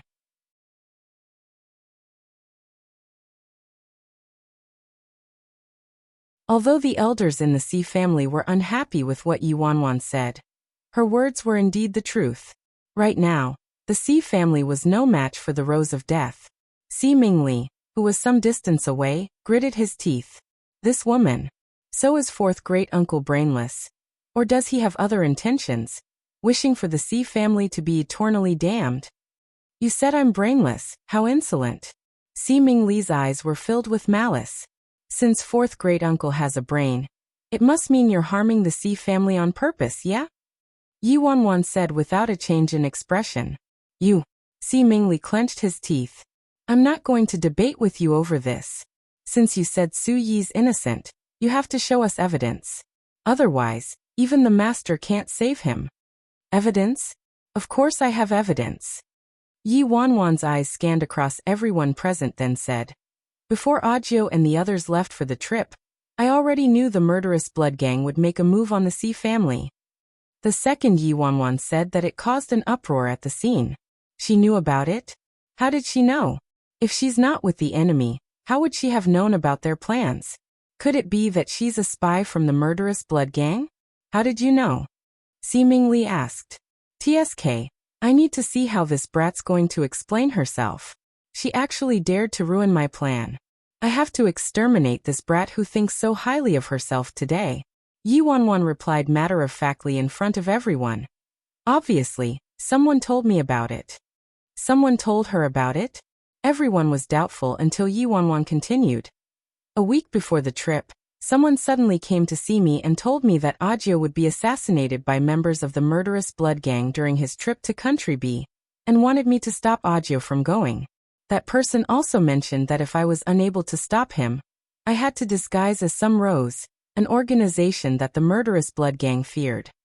Everything I know about the murderous blood gang and the Rose of Death was provided by that person. Yuanwan paused. She glanced at Sui then said, "At first, I didn't know who that person was till today when all of you brought up the so-called evidence of Sui having a connection with the murderous blood gang. I finally realized that the person who came to me with the insider information was the mole housekeeper Sue planted in the murderous blood gang. That mole wasn't dead yet, and even knew about the plans of the murderous blood gang, so he quickly came and reported it to me." After listening to what Yuanwan said, all the elders were dumbfounded. Things have taken a new turn. The truth's actually like that? Even Sui was stunned.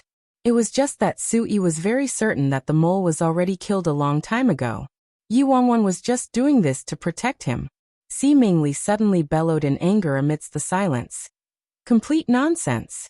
Your story is full of holes." Yuanwan replied calmly, "I'm not sure which part of what I said had any problems. Fourth great uncle, please correct me." Si Mingli yelled. "What a joke. Even if the mole wanted to disclose insider information, why would he go to you instead of Sui? Who do you think you are?" Yuanwan looked at Si Mingli plainly. Her gaze held an inexplicable contempt as she replied, "That mole pretended to die and disappear obviously because the murderous blood gang found out, and he was being closely monitored, so how could he possibly go to Sui or Luing? I'm the most unsuspecting person by Ninth Master's side, so naturally he came to see me. Liked it? Take a second to support novels on Patreon."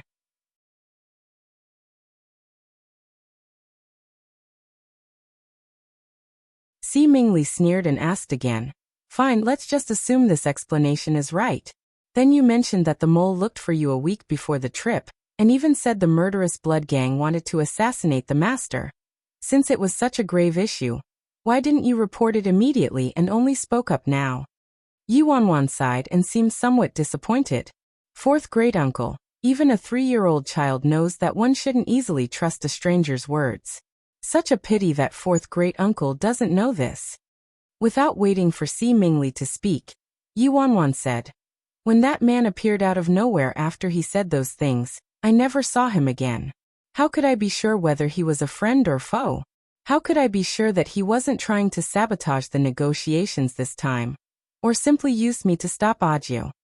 All I could do at the time was to keep reminding Audiobook of the dangers he might encounter during this trip to Country B, so that he would step up his guard.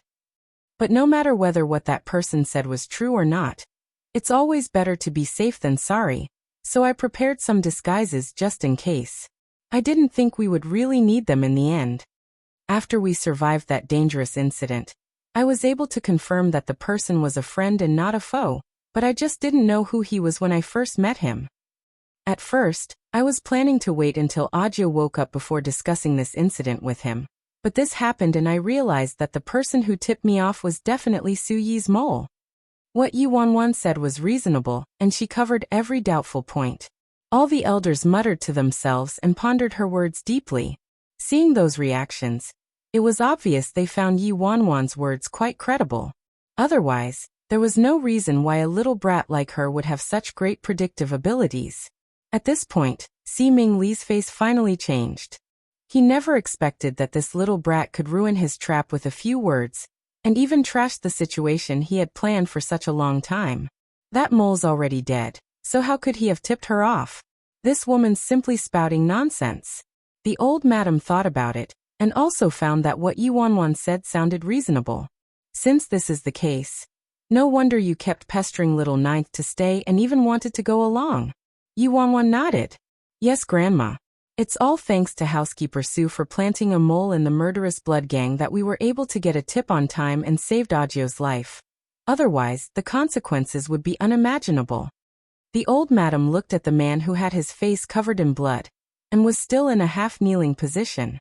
She finally said, "Sui, get up." Sui was stunned for a couple of seconds before coming back to his senses, and stood up mechanically. Yes. Si Mingli's face was completely shrouded in darkness.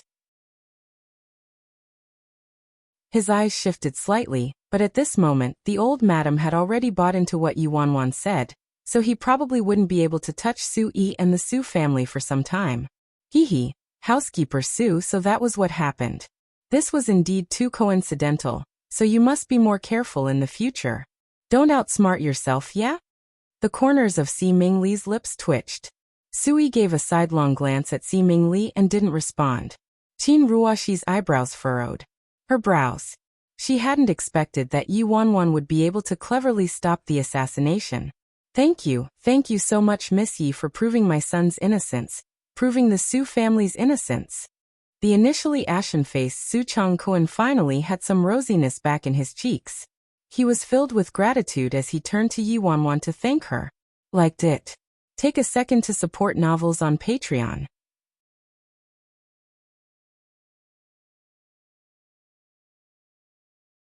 Uncle Su, don't mention it. I was just speaking the truth, Yi Wanwan said. Si Mingli sneered, then raised some difficult questions suddenly. Yes, we wronged Sui, but there must be some problems with you. Who knows if you're a mole secretly planted in our Si family? You saved our master this time on purpose to gain the trust of the Si family, and the master in order to reach your greatest goal. Of course, all these need to be decided by the prosecution hall, and you should make your way there for further investigation. Then we'll all know what exactly is the truth. Prosecution hall? If I go into the prosecution hall, will I even be alive when I come out? Si Mingli walked briskly towards the old madam, and Si Mingrong. Second brother, sister-in-law, this woman is very cunning. I suggest we investigate this clearly today. This issue relates to the entire Si family, and if the future mistress of the household is a mole from the enemy.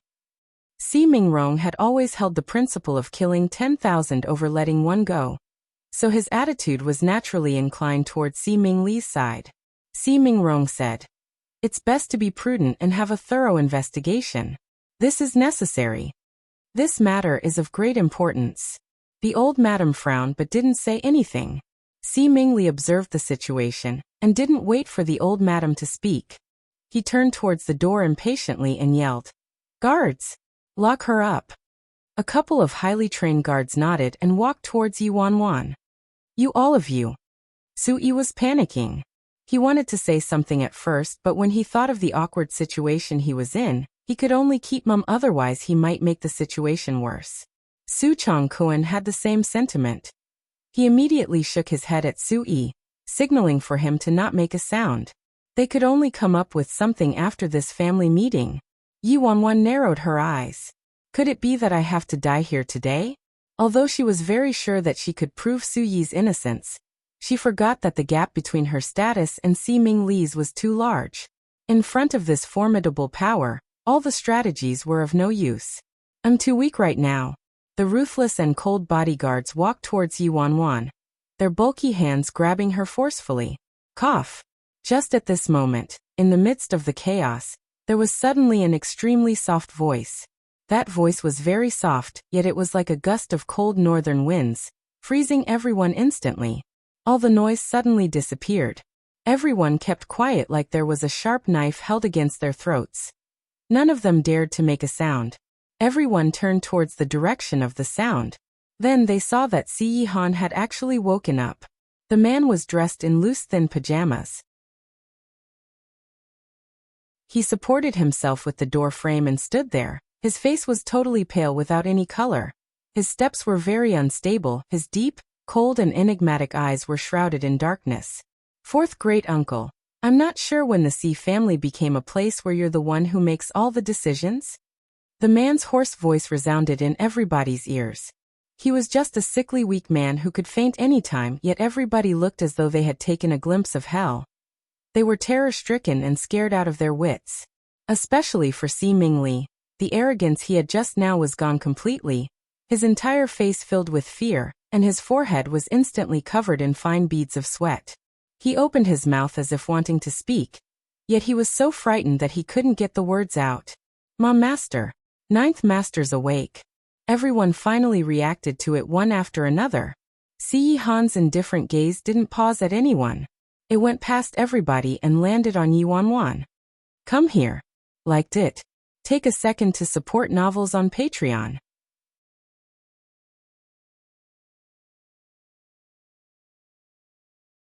The man's hair was as dark as ink, his eyes were like ice, his red lips showed the only color on his pale face, and his white, sickly collarbones peeked out of his loose and thin pajamas. There was a gloomy aura encircling him. He looked so severely ill, yet it didn't affect his aura at all. Instead, it made everyone feel like they were in extreme danger. Yi Wanwan was dumbstruck and stood rooted to the ground. The Si Yihan who was in a coma for 3 entire months in my past life actually woke up at this moment. This ruthless and gloomy man before her eyes used to be the greatest nightmare of her life. She even cursed him to death several times. However, considering that he was standing upright in front of her despite how weak he was, seeing that he had finally regained consciousness, her eyes started to sting uncontrollably. At this moment, the man's flawless face was expressionless. When the girl walked up to him, a subtle trace of light finally flashed in his dark eyes.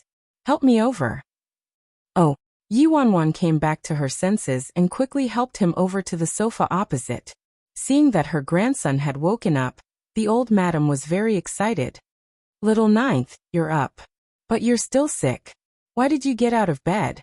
Hurry, go back and lie down." "Grandma, I'm fine," Si Yihan said. His gaze slowly turned to Si Mingli, who was standing amongst the elders. Everybody had their heads down, and nobody dared to breathe loudly. As the mastermind, Si Mingli felt very guilty, and at this moment, he was in a panic. The old madam felt somewhat uncomfortable, and she worried that her grandson would be troubled by the turn of events, so she quickly explained, "Little Ninth, this wasn't anything big. We had some misunderstandings, but things have been cleared up now. There were some confusing points with this incident, so your 4th great-uncle wanted Wanwan to cooperate with the investigation." "Cooperate with the investigation?" Si Yihan said plainly, but his voice was piercingly cold, causing people's bodies to tremble. Yes, that's right." Thus, Si Mingli could only summon his courage, and he gave a detailed account of what happened from beginning till end. Then he bowed slightly like he was giving his heartfelt words of advice as he said, "Master, it was a slip of the tongue in a moment of anxiety just now, and I didn't get the old madam's permission. However, I was so cautious only for the sake of the Si family." Initially, Si Mingli's plan was flawless, but who knew that this dumb brat would ruin everything for him? He couldn't touch Sui now, but he wouldn't let this brat off. Otherwise, how was he going to resolve the hatred in his heart? Since she wanted to act as a heroine and save Sui, I'll let her be the scapegoat then. Si Mingli's plan was well thought out, but he never expected that Si Yihan would gain consciousness at this moment. And at just the right time. If he woke up a second later, this woman would be dead. Now that Si Yihan was awake, things immediately became very difficult. When Si Yihan heard that, he nodded slightly. "4th great-uncle, thank you. According to the family rules, one who makes decisions without authorization will have to be beaten 100 times with the rod. Considering 4th great-uncle's old age, these 100 beatings will be borne by your son." What? Si Mingli's face instantly changed when he heard that. Punishments weren't carried out by any ordinary servant, but they were all done by professionals from the prosecution hall. These 100 beatings by the rod would disable a person for sure. What family rules? They're all just words from his mouth. And he really just wants to punish me. Si Yihan supported his head with one hand as he raised his deep eyes slightly. "4th great-uncle, you have an objection? Liked it? Take a second to support novels on Patreon."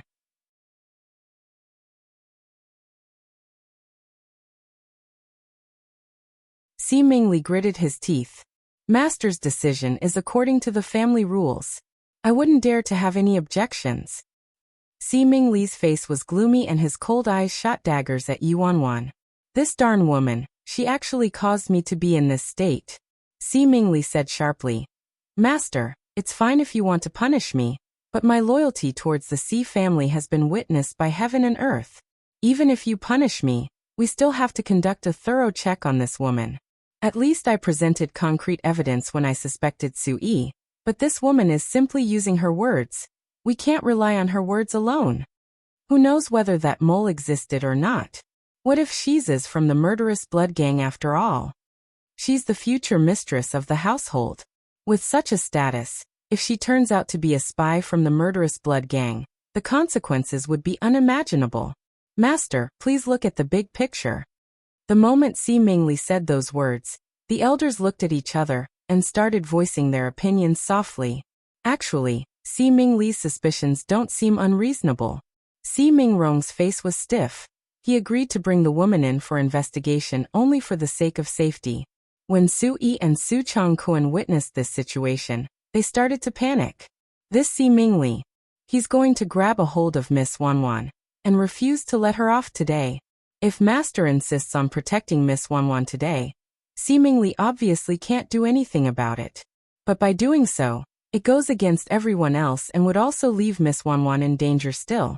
Si Yihan's long and slender fingers lightly rapped against the handrest of the sofa. What fourth great uncle means is that Wanwan is a mole the murderous blood gang planted in the Si family, and she saved me on purpose to gain my trust. Exactly. Since this woman's motive wasn't to assassinate the master, she must be doing it to get intel, and she can only get intel by gaining the trust of the master. Si Mingli's tone was confident, and he glared at Yi Wanwan with murderous intentions in his eyes. She's just a young brat. It should be a piece of cake to get rid of her. Wanwan. Si Yihan suddenly glanced at Yi Wanwan then said, "Where's the stuff?" Stuff? What stuff? When everyone heard that, they all turned to Yi Wanwan at the same time. Even Su Yi was confused. Yi Wanwan blinked, then obediently dug through her bag, and managed to find a wrinkled stack of documents. Let fourth great uncle take a look. Si Yihan smiled faintly. Yi Wanwan then obediently brought the documents to Si Mingli. Si Mingli glanced at her then coldly took the files from her. The moment he saw the first page, his face darkened. When he flipped the page, his face became as dark as the bottom of a pot. Isn't this the highly classified information and draft contract for this project? Si Mingli's face changed completely. Si Yihan actually placed such an important document with this woman for safekeeping. When everyone heard that, they all turned their heads to look and were shocked. What classified information of the energy project? Even the draft contract. This master's too trusting towards this woman, huh? Just how much trust must you have to allow a person to keep such an important document? Considering the level of trust Si Yihan already had for this woman, why would she go through such an act to gain his trust? Wouldn't that be a joke? Si Yihan said plainly. Now fourth great uncle, do you still have any problems? Si Mingli gripped the documents tightly, and almost fainted from a lack of breath. It was only after some time that he managed to cough out some words with a reddened face. No. Liked it. Take a second to support novels on Patreon.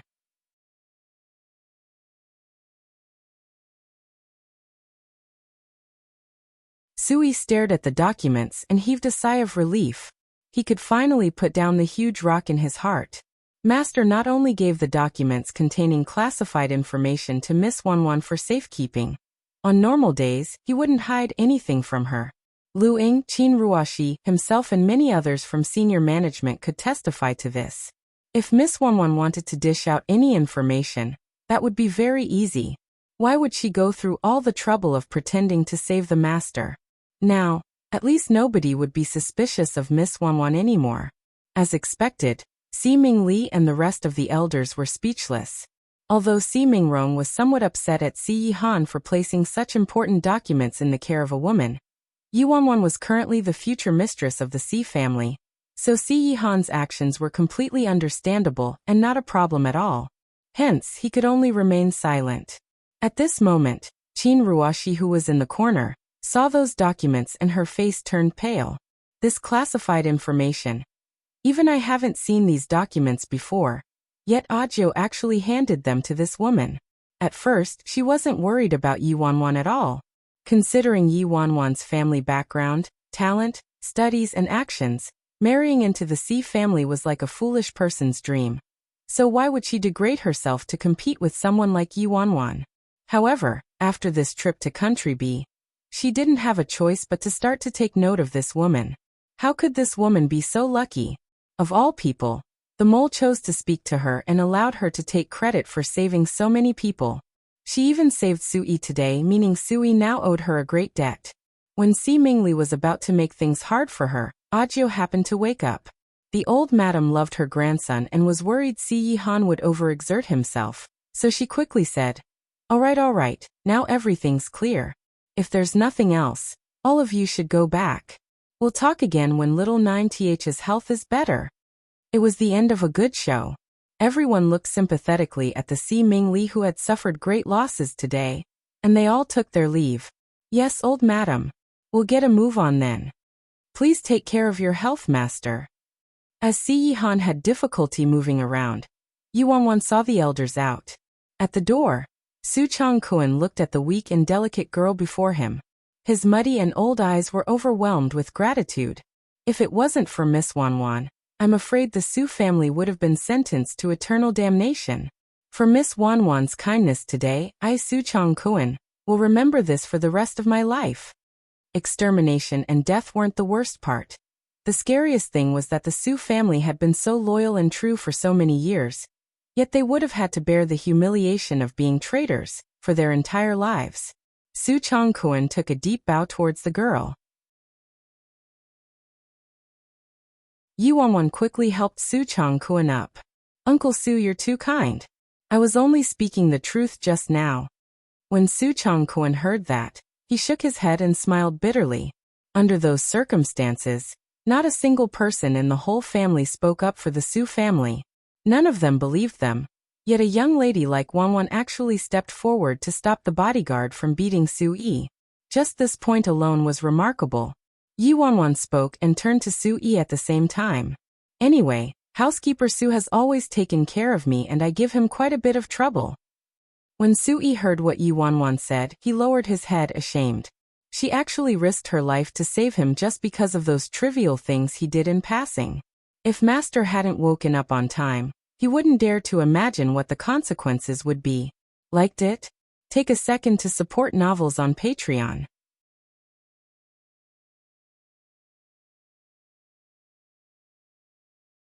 Su Yi was certain the mole was already dead.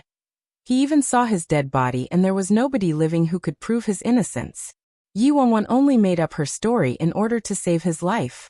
So, Yi Wanwan also hadn't known whether he was wronged or not. Yet she chose to believe him. If she hadn't stepped in at that moment, both his legs would have been disabled, and the entire Su family would have been dragged into this with him. Su Yi stood there as straight as a stick. His gaze on Yi Wanwan became increasingly resolute, and there was a distinct admiration deep in his eyes as he spoke, mouthing each word carefully. Miss Wanwan, you're the future mistress of the household. These are my responsibilities. Hearing Su Yi's reply, Yi Wanwan was quite taken aback. Su Yi sounds like he actually acknowledges my status. She didn't expect that because of this incident when she acted without thinking, Su Yi's attitude towards her would change completely. She was still alone in the Si family, so if she had someone like Su Yi on her side, that was obviously a good thing. Furthermore, Su Yi wasn't only the closest person to Si Yihan. He represented the entire Su family. One must know that Su Yi's father, Su Changkuan, had been with the late master for over 30 years and had performed exceptionally. His prestige in the family was even higher than some of the blood relatives in the family. Not long after the elders left, Dr. Sun finally arrived. The old madam hurriedly got someone to bring him in. Dr. Sun, please take a look at little Ninth. He fainted all of a sudden, and has just woken up. On the large gray bed, Si Yihan heard someone opening the door, and he lifted his brows slightly. After seeing who it was, his face returned to its usual ice-cold expression. His gloomy eyes seemed somewhat irritated. Where's Wanwan? The old madam looked at her grandson annoyed at this point. He still didn't even care about his own health. The first thing that came to his mind was Wanwan. Didn't she just leave for a couple minutes? At this moment, there was the sound of footsteps, dang dang dang. As Yi Wanwan rushed upstairs after sending Su Changkuan and the others off. Seeing Yi Wanwan, the old madam heaved a sigh of relief. She's here.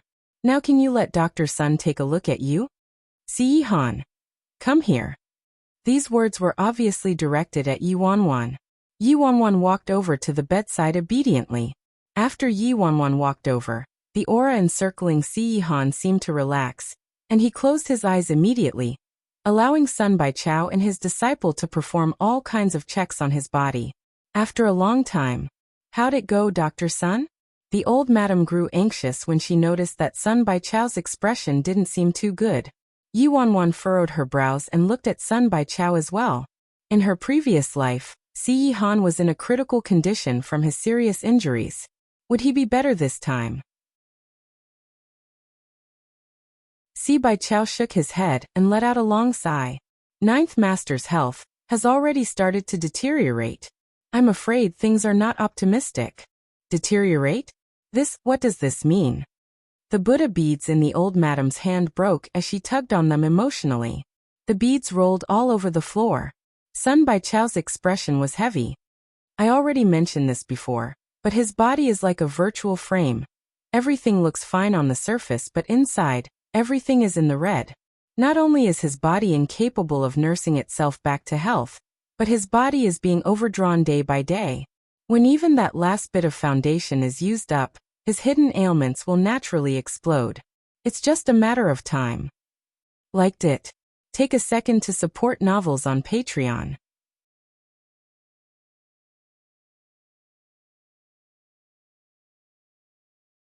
Sun Baichao shook his head and sighed heavily.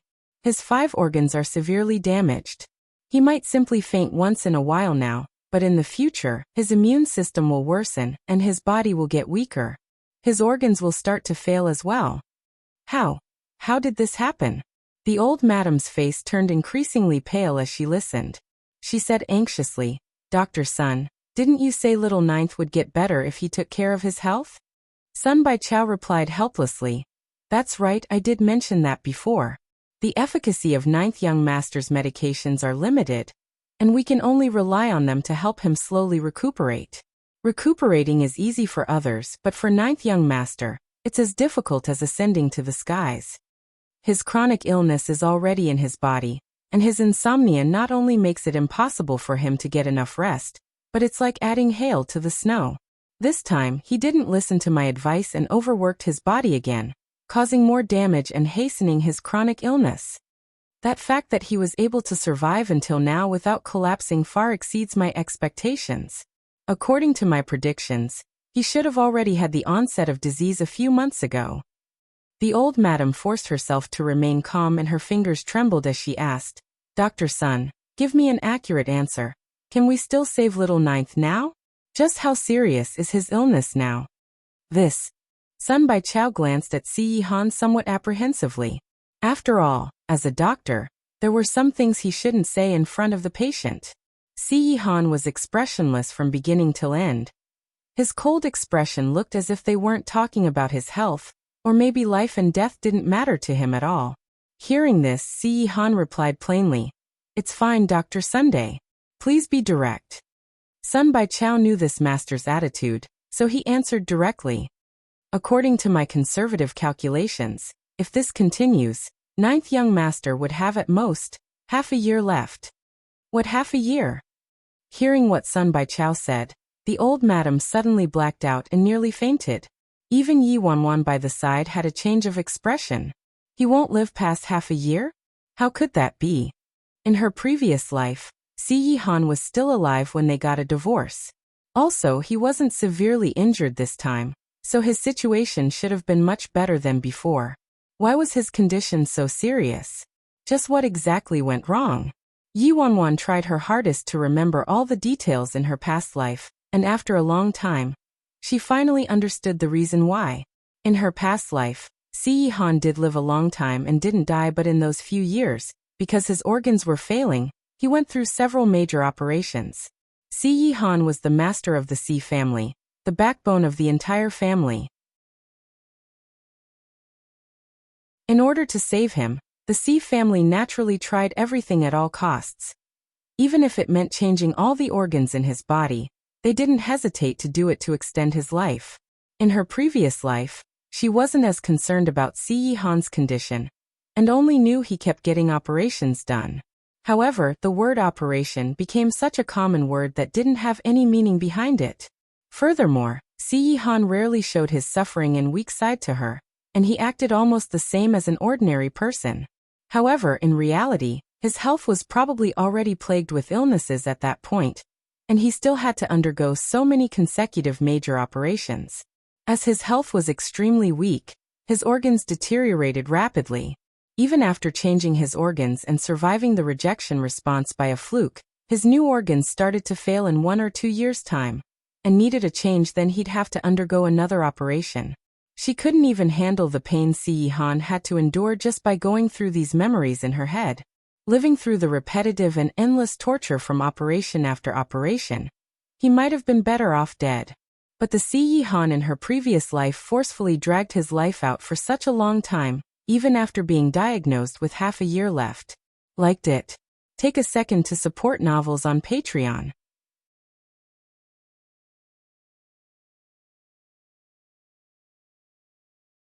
The old madam walked over to Sun Bai Chao, extremely emotional.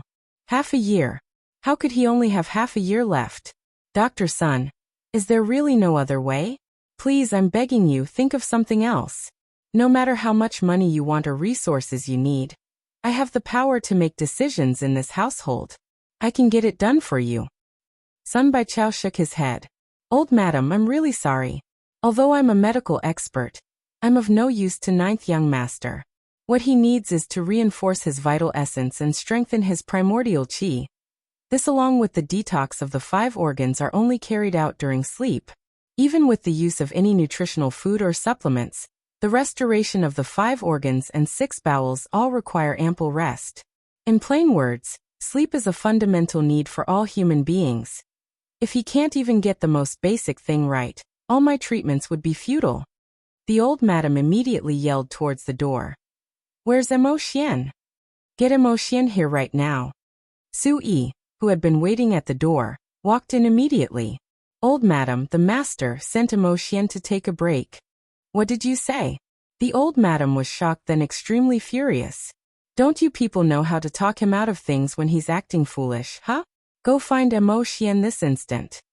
Faced with the fuming old madam, Su Yi could only rush to find Mo Xian. Yes.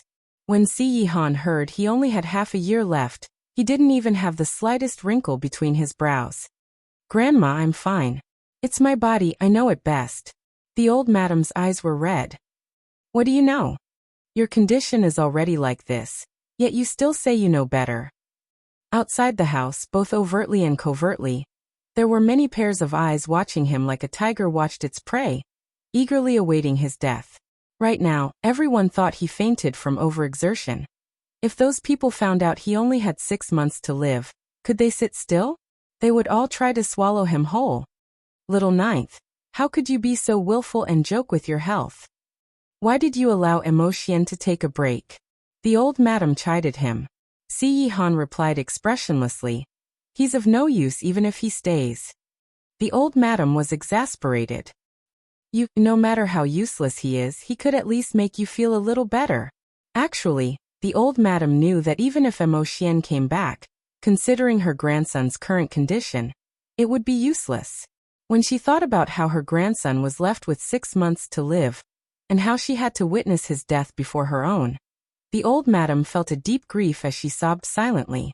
At this moment, Yuanwan snapped back to reality from her memories, and after some pondering, she turned to Sun Bai Chao and asked, Old Dr. Sun, then, if he follows your recommendations strictly and recuperates starting from now, will he get better for sure?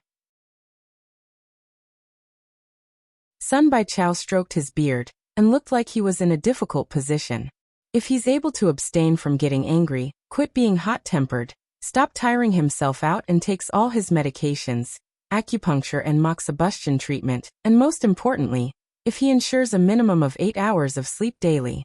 He's still young now, so there may be a chance of recovery, but I can't guarantee how much better he'll get. This depends on the individual. Sun Bai Chao shook his head after he was done talking. His words were simply assumptions, just empty words. Just how many could Siyi-Han follow through with? If he really could follow all of them, his body wouldn't be in this state today. The old madam obviously knew this as well, so she was in a deep despair. After all's said and done, don't tell me I'm still unable to keep little ninth alive. If she had known, she wouldn't have allowed little ninth to walk this path. Liked it? Take a second to support novels on Patreon.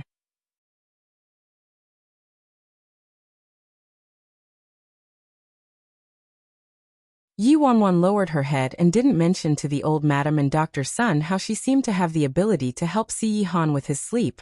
After all, there was too much uncertainty around the issue, and Dr. Sun's reply was also quite ambiguous. She had to give it a try before knowing if it worked or not. Sun Bai Chao prescribed some medications for Si Yi Han once again, after which he sighed and left. The old madam looked like she had aged a few years in an instant as she sent Sun Bai Chao out with a broken heart. In a moment, there was only Yi Wanwan and Si Yi Han left alone in the room. The house was completely silent, caged by a suppressive atmosphere. The man laid in bed silently. Even after hearing that he had 6 months left to live, there was still no change in his expression. Yi Wanwan opened her mouth several times, wanting to speak, yet she couldn't get anything out. At this moment, a cell phone started ringing, breaking the silence. Si Yi Han picked up the phone by his side. His voice was as rational, calm and articulate as always. "Hello? Yes, that's me. How are you, Mr. Smith? Thanks for your concern, it's nothing serious. Of course the negotiations will go on. All right then, in 3 days. Si Yi Han was halfway through his conversation when his phone was suddenly knocked to the ground with a loud bang, producing beep beep beep sounds indicating that the line was disconnected. Yi Wanwan had walked over and grabbed his wrist as she stared fiercely at the man in front of her. She gritted her teeth and spoke, making sure every word was heard loud and clear. "Si Yi Han, did you even fucking hear what Dr. Sun just said?" At the door, the old madam had just sent Sun Bai Chao off. Overhearing her grandson's call, she frowned and was about to say something when she saw that Yi Wanwan had already pounced over to her grandson like a little beast, so she couldn't help but stop in her tracks. Yi Wanwan stared at Si Yi Han's frosty face. "You only have 6 months left to live. How could you act like nothing's happening? All this work, these projects, are they more important than your life? Do you even care about your health at all?" Si Yi Han was silent for a few seconds, then he replied calmly, "I know my limits." Yi Wanwan chuckled angrily. "Ha! You know your limits? What limits do you have? Is your limit waiting for your body to weaken till all your organs start to fail, then you'll simply swap them out? Then when your body weakens further and your organs fail again, you'll drag your illness on and change your organs once again until your entire body is completely drained and hollowed out." Yi Wanwan took a deep breath to regain her composure. "Have you forgotten what your grandma said? Even if your entire family needs to be strong, your own life must be preserved too. Have you ever considered what would happen to Grandma if you died? Are you prepared to let her watch you die?" Yi Wanwan paused for a long time before she continued slowly. "Even if you'd rather power through and die than allow yourself to be weak or make mistakes, even if you have many things you need to take care of, how are you going to do them when you're dead? Do you really not care about your life at all?" Si Yi Han stared at her face. He slowly reached out for those eyes that seemed to be on fire from her anger. Yi Wanwan was taken aback. She quickly returned to her SENCs, turned around and wiped her eyes. "Si Yi Han, I don't want to be a widow. Liked it? Take a second to support novels on Patreon."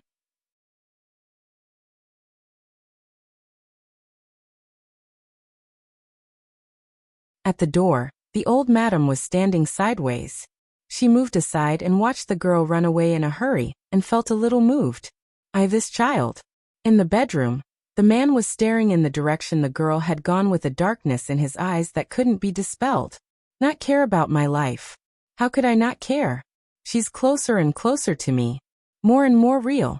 Like I could touch her." After Yi Wanwan ran out, she found a spot next to a little flower bed by herself and sulked. "I'm really about to die of rage from that non-human.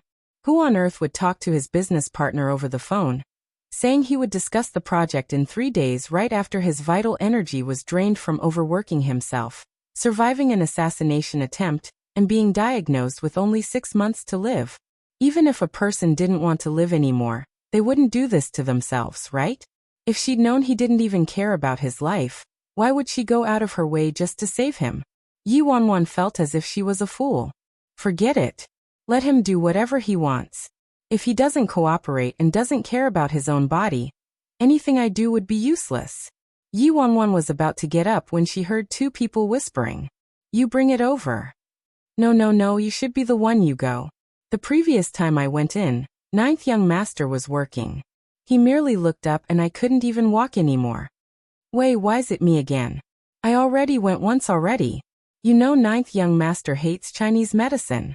I carried the medicine over, and could feel ninth young master's murderous aura, even from 10 meters away. What's worse is that if ninth young master does his work and forgets to take his medication on time, we'll be punished by old madam. Let her punish us then. I'm not afraid of old madam's punishment. Ninth young master really is too scary. Before, when Xiao Zhang brought his medications in, he accidentally walked right into ninth young master waking up. I'm not sure whether ninth young master awoke from a nightmare or something, but he immediately took a gun out from his bedside and Xiao Zhang was so scared that he peed his pants. Then what should we do? I heard ninth young master fainted from exhaustion. His emotions are definitely even more unstable, huh? Why don't we wait and see how it goes? I think we can just accept our punishments already. A sigh echoed from around the corner, then someone said, Give it to me. Someone suddenly emerged from the flower bed, startling the two little maids so much that their souls nearly flew out. You, Miss Yi? Why were you here? The little maid was surprised. Yi Wanwan had been squatting under the flower bed. Her anger was already gone, but she ended up overhearing the two little maids whispering, pushing the responsibility onto each other.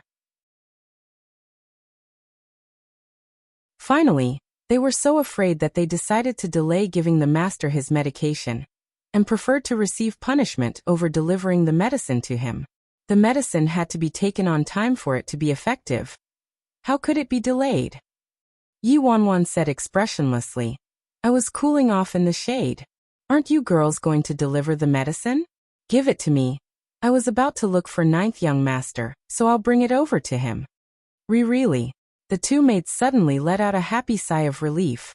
The way they looked at Yi Wanwan was as if they were looking at the goddess of mercy, who rescued people from their hardships. Thank you, Miss Yi. Thank you. Miss Yi, be careful. Don't burn your hands. The two maids thanked her continuously, then carefully passed a small cup of Chinese medicine to Yi Wanwan. Yi Wanwan stared at the medicine in her hands and shut her eyes annoyed. Liked it? Take a second to support novels on Patreon.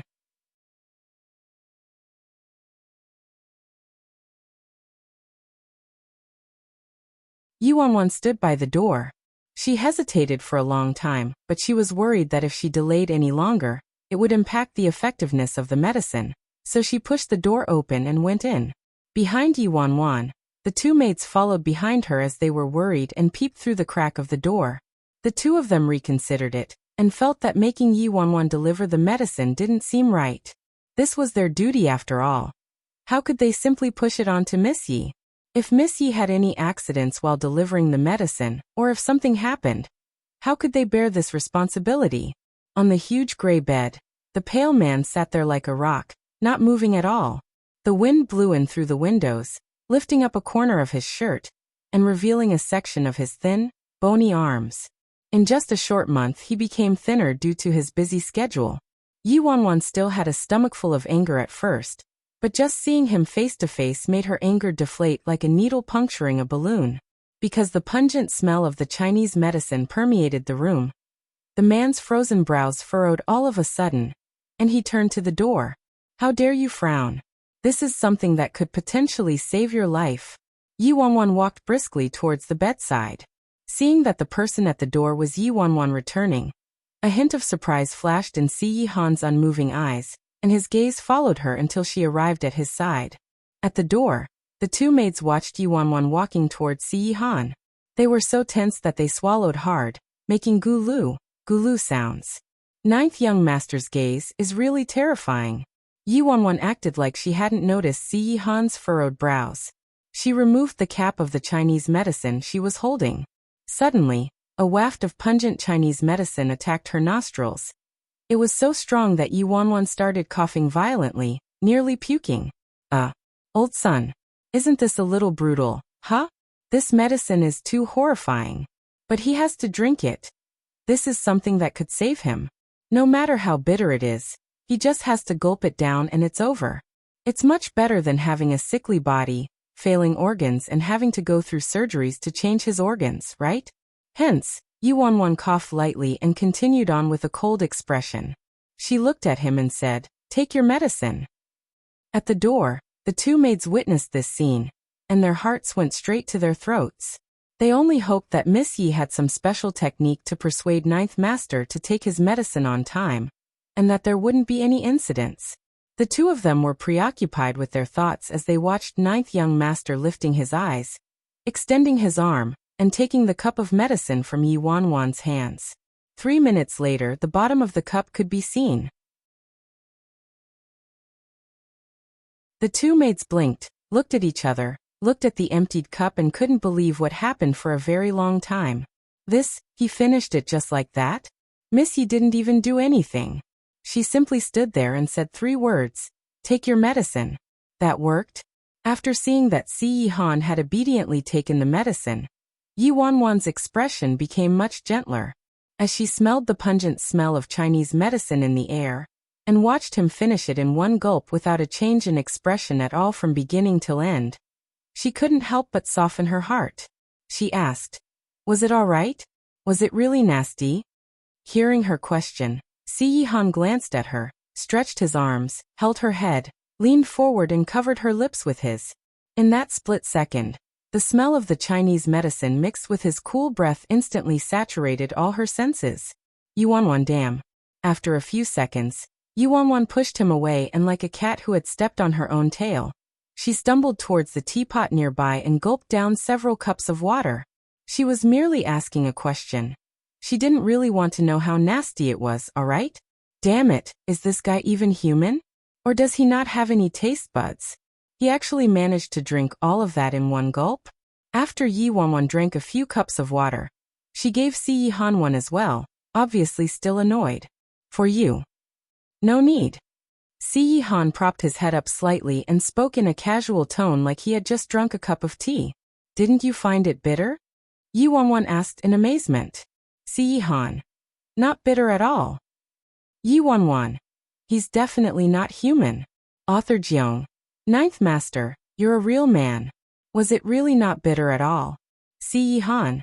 "With my wife's kisses, I don't taste any bitterness, greater than over equal to less than over equal to, / Author Jiang. Pretend like I didn't ask. Liked it? Take a second to support novels on Patreon.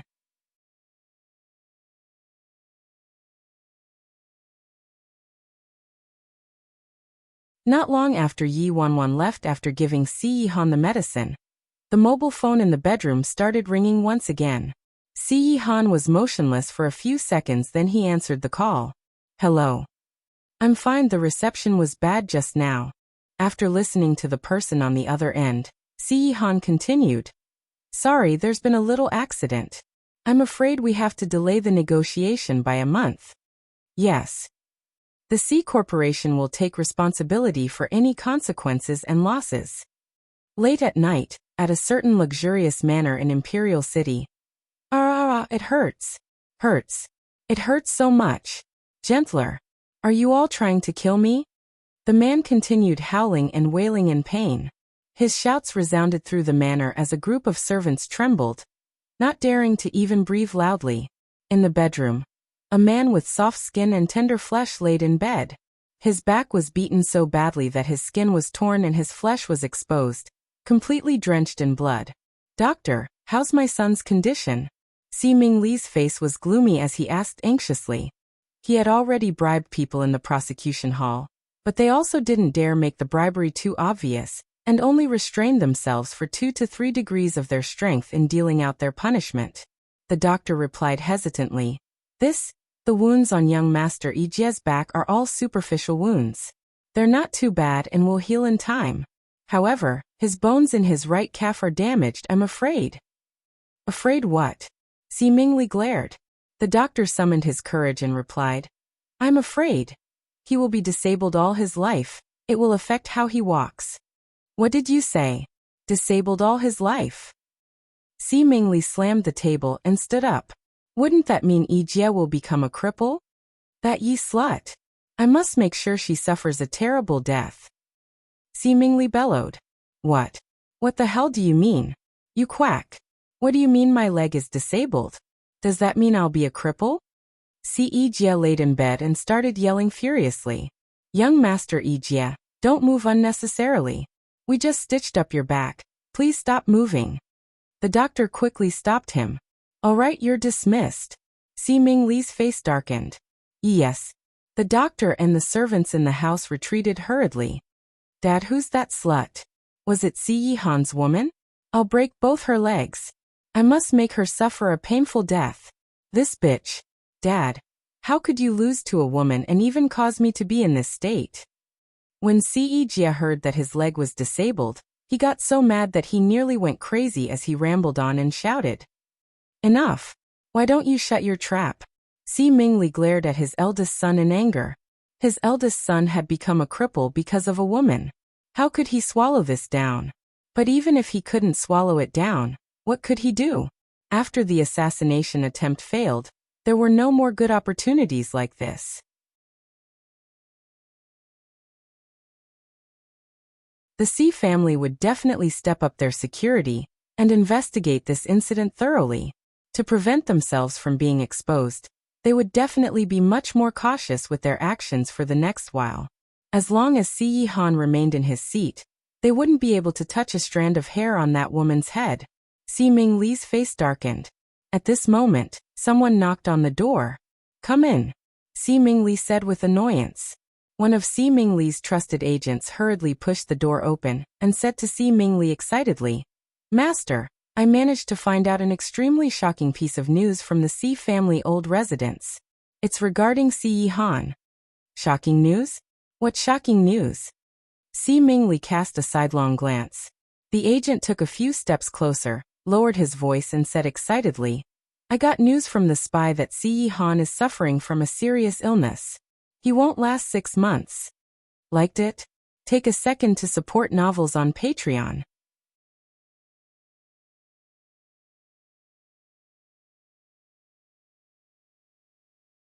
Ming Li, who was infuriated over his son's leg, had an immediate change in expression when he heard what his agent said. He stood up instantly and said, What did you say? Han's suffering from a serious illness? And he won't last 6 months?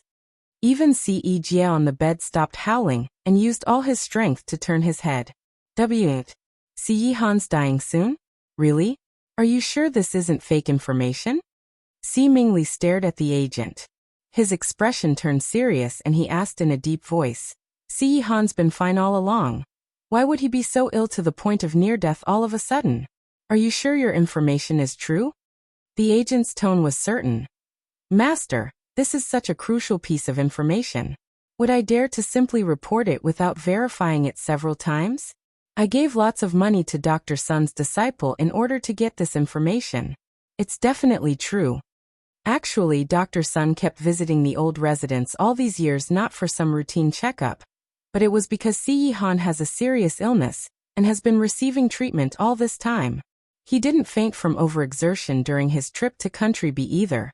It was because his sickness became more severe. Shortly after the elders left, Dr. Sun went to examine Han and determined that Han definitely wouldn't live more than 6 months. Listening to his trusted agent speak with such certainty and attention to detail, seemingly finally believed him. He paced around the house several times, then he suddenly froze like something came to his mind and he asked, Is there no way to treat his illness? The agent thought about it and replied, Sun Bai Chao's disciple is quite timid. He didn't dare reveal too much and didn't go into details about Han's sickness, but since Dr. Sun has already given such a prognosis, there obviously isn't any medicine that can heal him. If Dr. Sun can't heal him, who can? You're right. Ming Li nodded. Ha ha ha ha, so Han's really dying soon? Jie, who was howling just a minute ago, started laughing loudly. Retribution. It's retribution. Dad, when Han's dead, don't forget to give that woman to me. A trace of lewdness flashed in Jie's eyes as he spoke. I heard she's prettier than the #1 beauty in Imperial City, Lin Qing ran. I'd like to see it for myself. Is she really that beautiful? When I'm done playing with her, I'll kill her, Chenji. Si Mingli ignored his son. His mind was still swirling with the news. Ever since that guy, Si Yihan, became the master, he reformed and controlled the Si family like an iron bucket, and caused them to lose so much dirty profits. Si Yihan wasn't even born yet when Si Mingli stirred up all kinds of trouble in the Si family, but now a young guy like him was riding on his head. If Si Yihan didn't have long to live, that was truly a great piece of news. Si Mingli continued probing his trusted agent to gain a deeper understanding of the situation. After that, he walked to the middle of the room and made a call. Sir, I just got the news that Si Yihan has a deadly illness and won't live past 6 months. That's right, I've confirmed it. The information is accurate. So now should we? You mean we should hold back our troops and spread the news first? Yes.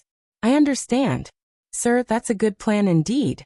After we spread the news, we'll let other people start fighting first, then we'll reap the benefits. She's just a little brat who only knows how to use her looks. Sir, aren't you overthinking a little? Yes, I'll be careful. Liked it? Take a second to support novels on Patreon.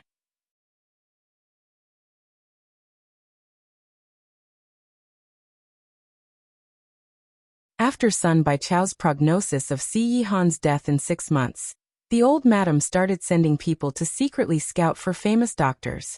Even if she knew it was impossible to find a better doctor than Sun Baichao, she still held on to a glimmer of hope. At the old residence, in the little garden, Xian was taken aback. How did it become so serious all of a sudden? Didn't you say that woman seemed to have the ability to get Ninth Master to sleep better? Even though her presence was slightly more effective than your efforts, it wasn't enough to slow down the progression of Ninth Master's illness. Anyway, recuperation takes time. Considering Ninth Master's work habits and irregular hours, resting only a little then doubling the energy he exerts doesn't quite cut it. So what use could she have? Sui sighed and continued. Ninth Master not only lacks a hypnotist, he also needs someone who can control him. Xian laughed. Control Ninth Master? That person has to be a Grandmaster of Beast Tamers, huh? Sui. What the hell is a Beast Tamer? Sui and Xian were conversing in the yard when they noticed 2 people walking over through the gaps in the leaves. They saw Yi Wanwan carrying a bundle of white things walking in front, while the little maid behind her also carried a bundle of the same items. It looked like blankets. Also, they had a bunch of bodyguards carrying a deck chair and a stool. A line of people majestically walked towards the little garden. Si Yihan was dressed in casual gray linen attire. He followed behind them leisurely. Yi Wanwan led the people to a shady spot, and the first thing she did was tell Si Yihan, "Wait here first." After that, she pointed at the meadow covered with Adonis flowers and instructed the bodyguards, "Place the deck chair here and put the stool next to it." She lined the deck chair with a soft and comfortable mattress. After that was placed properly, Yi Wanwan put the pillow in her hands on top, then continued to instruct the 2 little maids. "Give me the blankets." "Yes, Miss Yi." The little maid brought the blanket over accordingly. Then Yi Wanwan placed the pillow on top. She extended her arms, patted the pillow, then turned around to look at Si Yihan, who was standing against the sunlight. "What are you standing there for? Come over." Si Yihan raised his brows slightly, then walked over obediently. "Sit down." Yi Wanwan patted the deck chair. Si Yihan sat on the chair. Yi Wanwan indicated her satisfaction and said, "That's right, now lie down." Si Yihan laid down. The deck chair was very long and wide, so Si Yihan's tall build wasn't restricted at all. After Si Yihan laid down properly, Yi Wanwan covered him with the blanket, then pulled out a stopwatch out of nowhere. "You shall take a nap starting right now. Ready, go." Si Yihan turned his head and looked at her. "I already slept last night." Yi Wanwan's face darkened. "I'm not stupid. You were pretending to sleep for 2 hours last night, and I don't even know what you were thinking about. You have to make up for it today. I even chose this spot for you to allow you to sleep happily and brighten your mood."